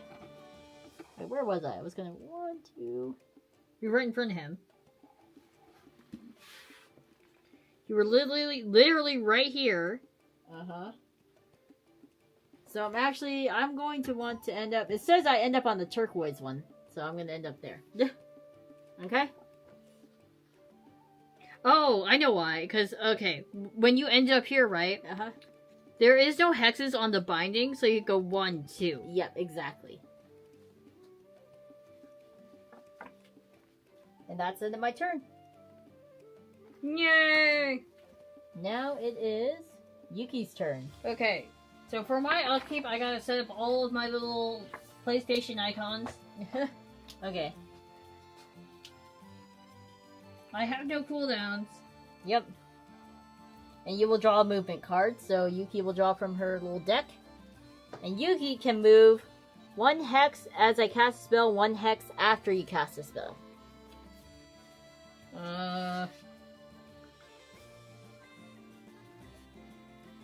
So, does the arrow mean that it's arranged?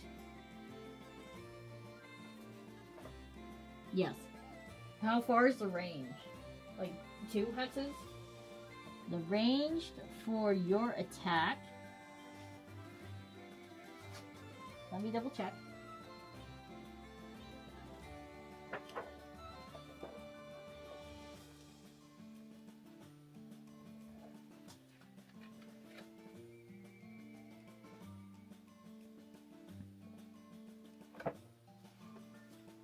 Oh, I need the book.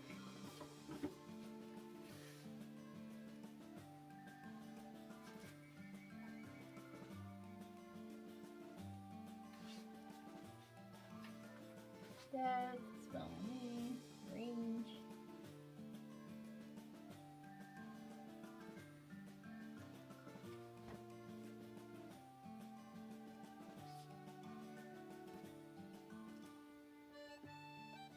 Because the melee's within 1 square, we know that. Yeah.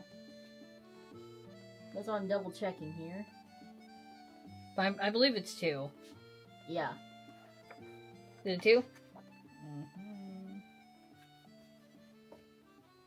Inside the circle, outside the circle. Ranged. Type of attack. Yep.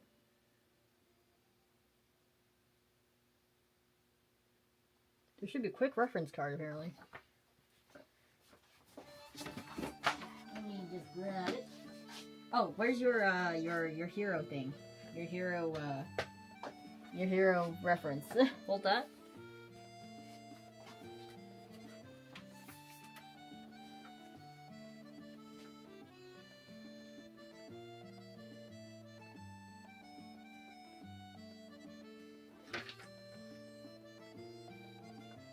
Does not say!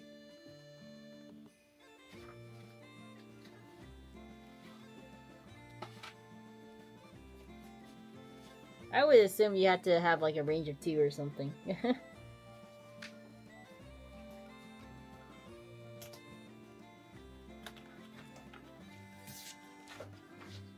Gameplay reference. Okay, it's right here.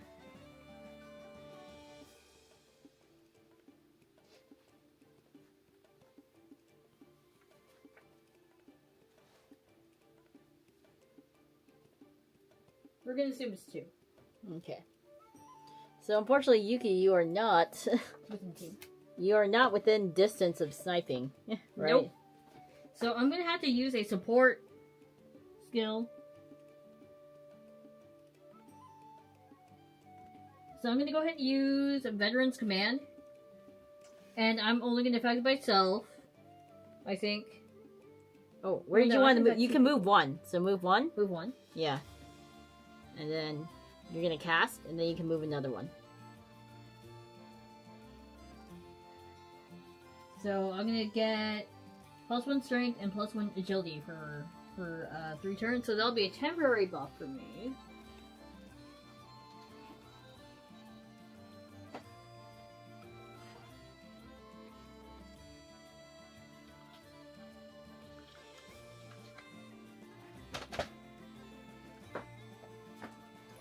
Sorry. Okay, so +1 strength, right? Mm-hmm. And +1 agility. And when I ramp up my agility, I get to move up 1. Oh, wait. Oh, okay. Yeah, so Move Yuki's gonna move up on the turn order. For at least 3 turns. Hi, Nobis. How are you doing? Okay, nice. And then I think that's it. Wait, no. I can move 1 more, right? Yes. Oh god, do I really want... I'll risk it for the biscuit. I'm gonna move right in front of him. Okay. He can't go anyways for another turn. Alright. I moved it right up in front of him. By the way, it's 11:14, so that is basically how the gameplay plays out. Where you just exchange. Yes, so you just you would continue the turns, okay? After that, you defeat the monsters, and then you continue exploring hexes until you battle the big bad. Yep, so the general gameplay is explore. Explore, then you go to the individual hexes when you trigger a battle. Right, and then you take turns according to the turn order. And then you resolve the hex, and then you can go back to exploring this. And by resolving the hex, you mean defeating everything, right? Yes, defeating everything. Or you die.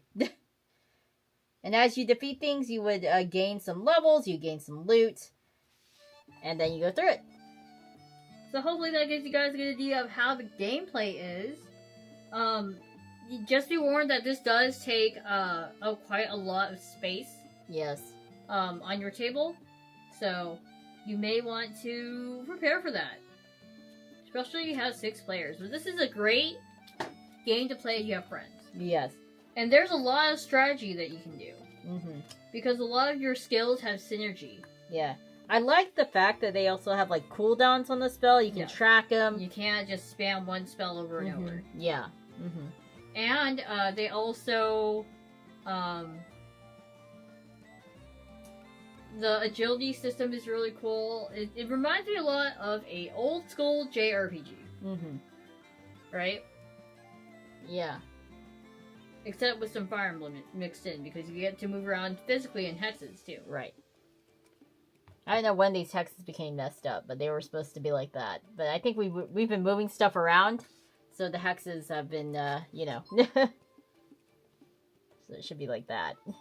There we go. There we go. Of course, remember Oso. Oso's so cute. So yeah, that's what the hexes should look like. Alright, thank you for joining the adventure where I make games, play games. Thank you so much. So this is, Heroes of the Shire. Heroes of the Shire. Like I said, we just did a little bit of tutorial. Unfortunately, we couldn't do the whole scenario because it takes a long time. But, that should give you an idea of how the attacks work, how the buffs work. Yeah, and then after my turn, I think the spirit? The spirit would have gone after Yuki's turn. And then you would increase the round counter. Yep, we would increase and start from the top again. And because I moved up the ranks, I would have to do a die-off, I think. Mm-hmm. Or compare agility scores or something to determine who would go next. Yes. So, that's how it goes. So like I said, overworld map, individual hex map, and that's how you do the battles and things like that. Yeah, for arena mode, it's very simple. You don't really I don't think you move, right? You just battle it out using your skills. Mm-hmm. And we tried that. We did the Shadow Knight versus the Mercenary.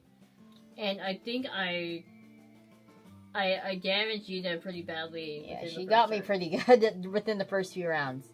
So, but yeah. I love the version. Arena mode is a lot faster. That's within like 20 minutes. This scenario mode is about 30 minutes per player. You will per player. Yeah. That's not like overall. It's per player. And then in arena mode, you actually get to level up a lot more spells, so you have a lot more at your disposal. Yeah, you basically go through one entire skill tree. Yeah, you basically go through an entire skill tree, and you get to chain everything together. And I think that's going to be what's the beauty of as you go through the campaign, you're going to be able to chain these different abilities together. And there's loot in there that will also affect your abilities as well. Yeah, you're gonna need a big table for this one. But yeah, thank you guys so much for hanging out with us. Thank you to Senior Games for the prototype. Please check out the Game Found campaign. Like I said, they have the limited edition hero, which is the Raven Goddess. And I think you also get this really cool die. Did you take a look and make sure that you weren't lying? Let me check. Chocoban, check. Is Yuna lying? Do you get the nice die? But there's a really cool die that's included. Look at that. It's a floating die. It's a floating eyeball die. Ooh. But you do get the goddess. So that is the game in a nutshell with a few quick examples of turnarounds in battle. The die is a stretch goal, and they already hit it. Let's go! Let's go! So you can get the die. Yeah, because I was like, I'm pretty sure it's a stretch goal, but I don't want to, like, be like, oh, you can get it, but they haven't hit the goal yet. Yeah. Alright, Guildmates, that is it. We will go ahead and head back to the guild hall and do our final thoughts. Yeah, you can't not get the die now. We have hit the goal.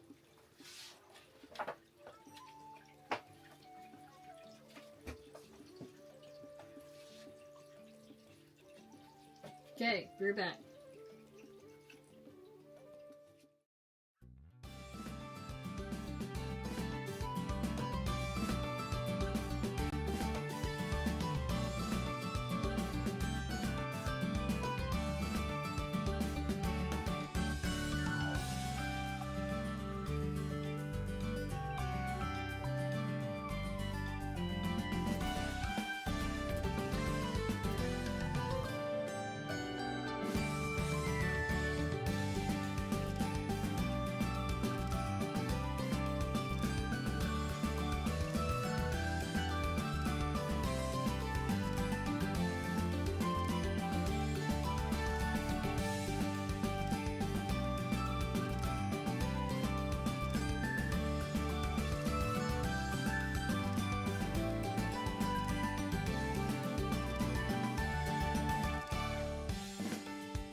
Ding dong. Okay, sorry. We're back. I don't know why she said ding dong. I always say ding dong because, like, I'm like ding dong. We're back.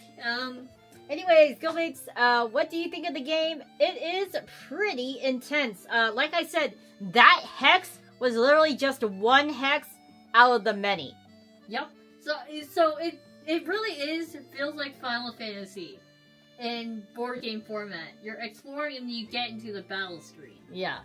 That's what I would really The booklet is like the battle screen. The overworld hex is like the overworld, right? Yes, yes. And you're exploring, you're doing movement, you're getting loot. There's even little scenario cards where if you might pick up something or you might not. Really cool things. You can probably go back into town, sell things, progress, buy loot from the merchant. Really a lot of cool stuff. It is a table hog. You're going to need big table for this game. But I think, this would be fun to play with several people. You can play with up to 6 players. I don't think there's many campaign games that you can play with that many people. Most of the time, it is only 4. Yeah. So I do want to point that out. That's a lot. Yep, and it's, 30 extra minutes per player for, like, one mission, supposedly? Mm-hmm.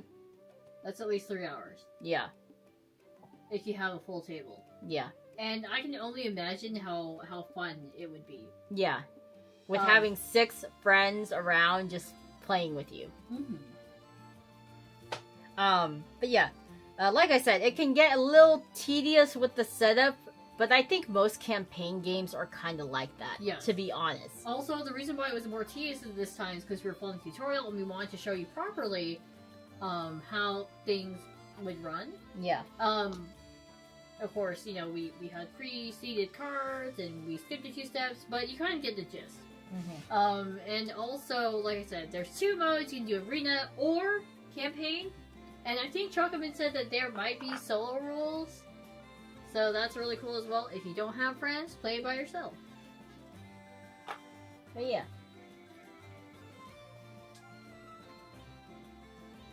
Yes, it is the first campaign setup. Once you've done, it'll take like 15 minutes. It'll be fast. And I think that's how it is for a lot of campaign games. So if this is your first campaign game, do not be afraid. It is okay. Once you set it up, you'll be okay. Alright. Anything else? No. That will be it. Be sure you check out the game on GameFound. Again, we have pinned it to our YouTube channel and to our video description. Please check it out. They are already funded, I do believe. Like, the game is going to be produced. So, you will get the game regardless. Now is onto the stretch goals, which they've already met one. You already get the fancy dice. So, you know, it will happen. And they have stretch pay, so you can, like, slowly pay for your pledge. You don't have to dump all your money at once. I know what I'm doing. Me too. Pay over time. Pay over time. Yeah. Funded already in less than an hour after opening. They've already hit 4 goals already. So and this I think they launched yesterday? They literally launched yesterday. It hasn't even been like a week.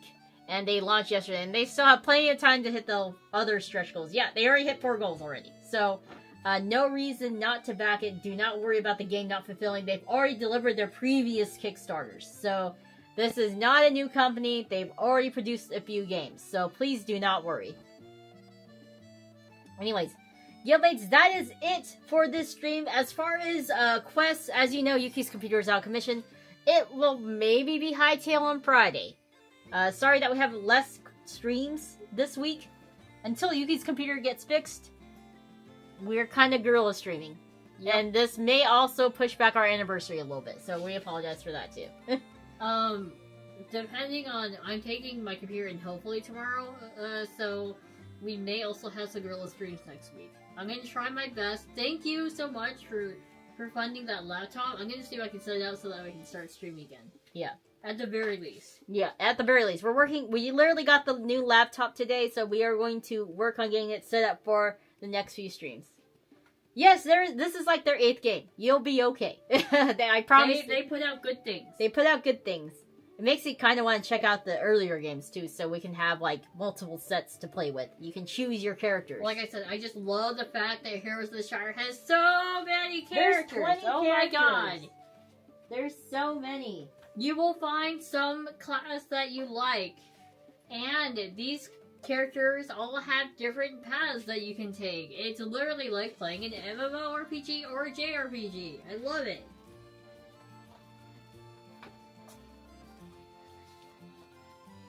Well, hey, guess what? You can get on Stretch Pay. It's all the boxes at once. Exactly. You can get that. Alright, thank you again to Studio Games for the prototype. It is a Chonkoro box. I promise you will get a lot of value, even just if you buy 1 box. Because, like I said, it was a big box. I was shocked. So, alrighty. Guildmates, shall we find someone to raid? Yes, and I will stand here and nap while you go find people to raid. Tell them about who you like, the characters you like. Oh, yeah. Oh, there's also QR codes for tutorials. Oh, I didn't get to show them the QR codes. I wonder if I can do that real quick. Hold up. Let's see if we can show you guys the QR codes.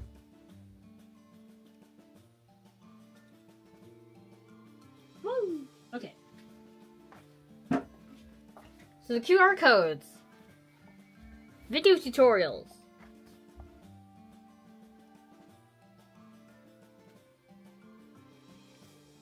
Oh, these might be placeholders. My bad. If you have community videos, you can also read. So you can find video tutorials here. And then they have a Discord server where you can get answers in real time. And they also have community videos that you can submit. And they may even feature your content on their website. Let's go. We'd love to see it. Okay, I'm going to switch back to the PowerPoint. Well, they have a hero pack that includes an Enchantress with a goat form. That's right!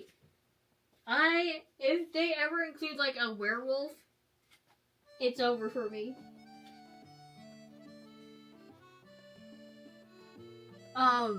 So I would probably play the Paladin or the Mercenary or the Warrior. Just basically the ones that go smackety smack, attack, attack.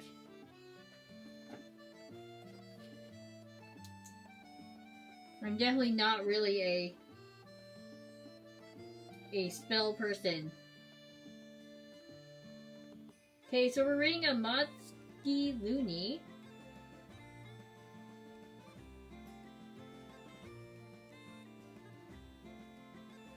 And then we're also rating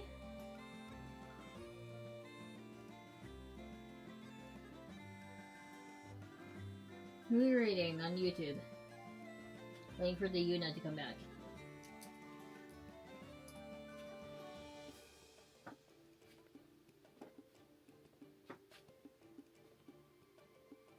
Also, yeah, you guys need to excavate more the basement so we have a bigger table. We're rating Amoria from VNU on YouTube.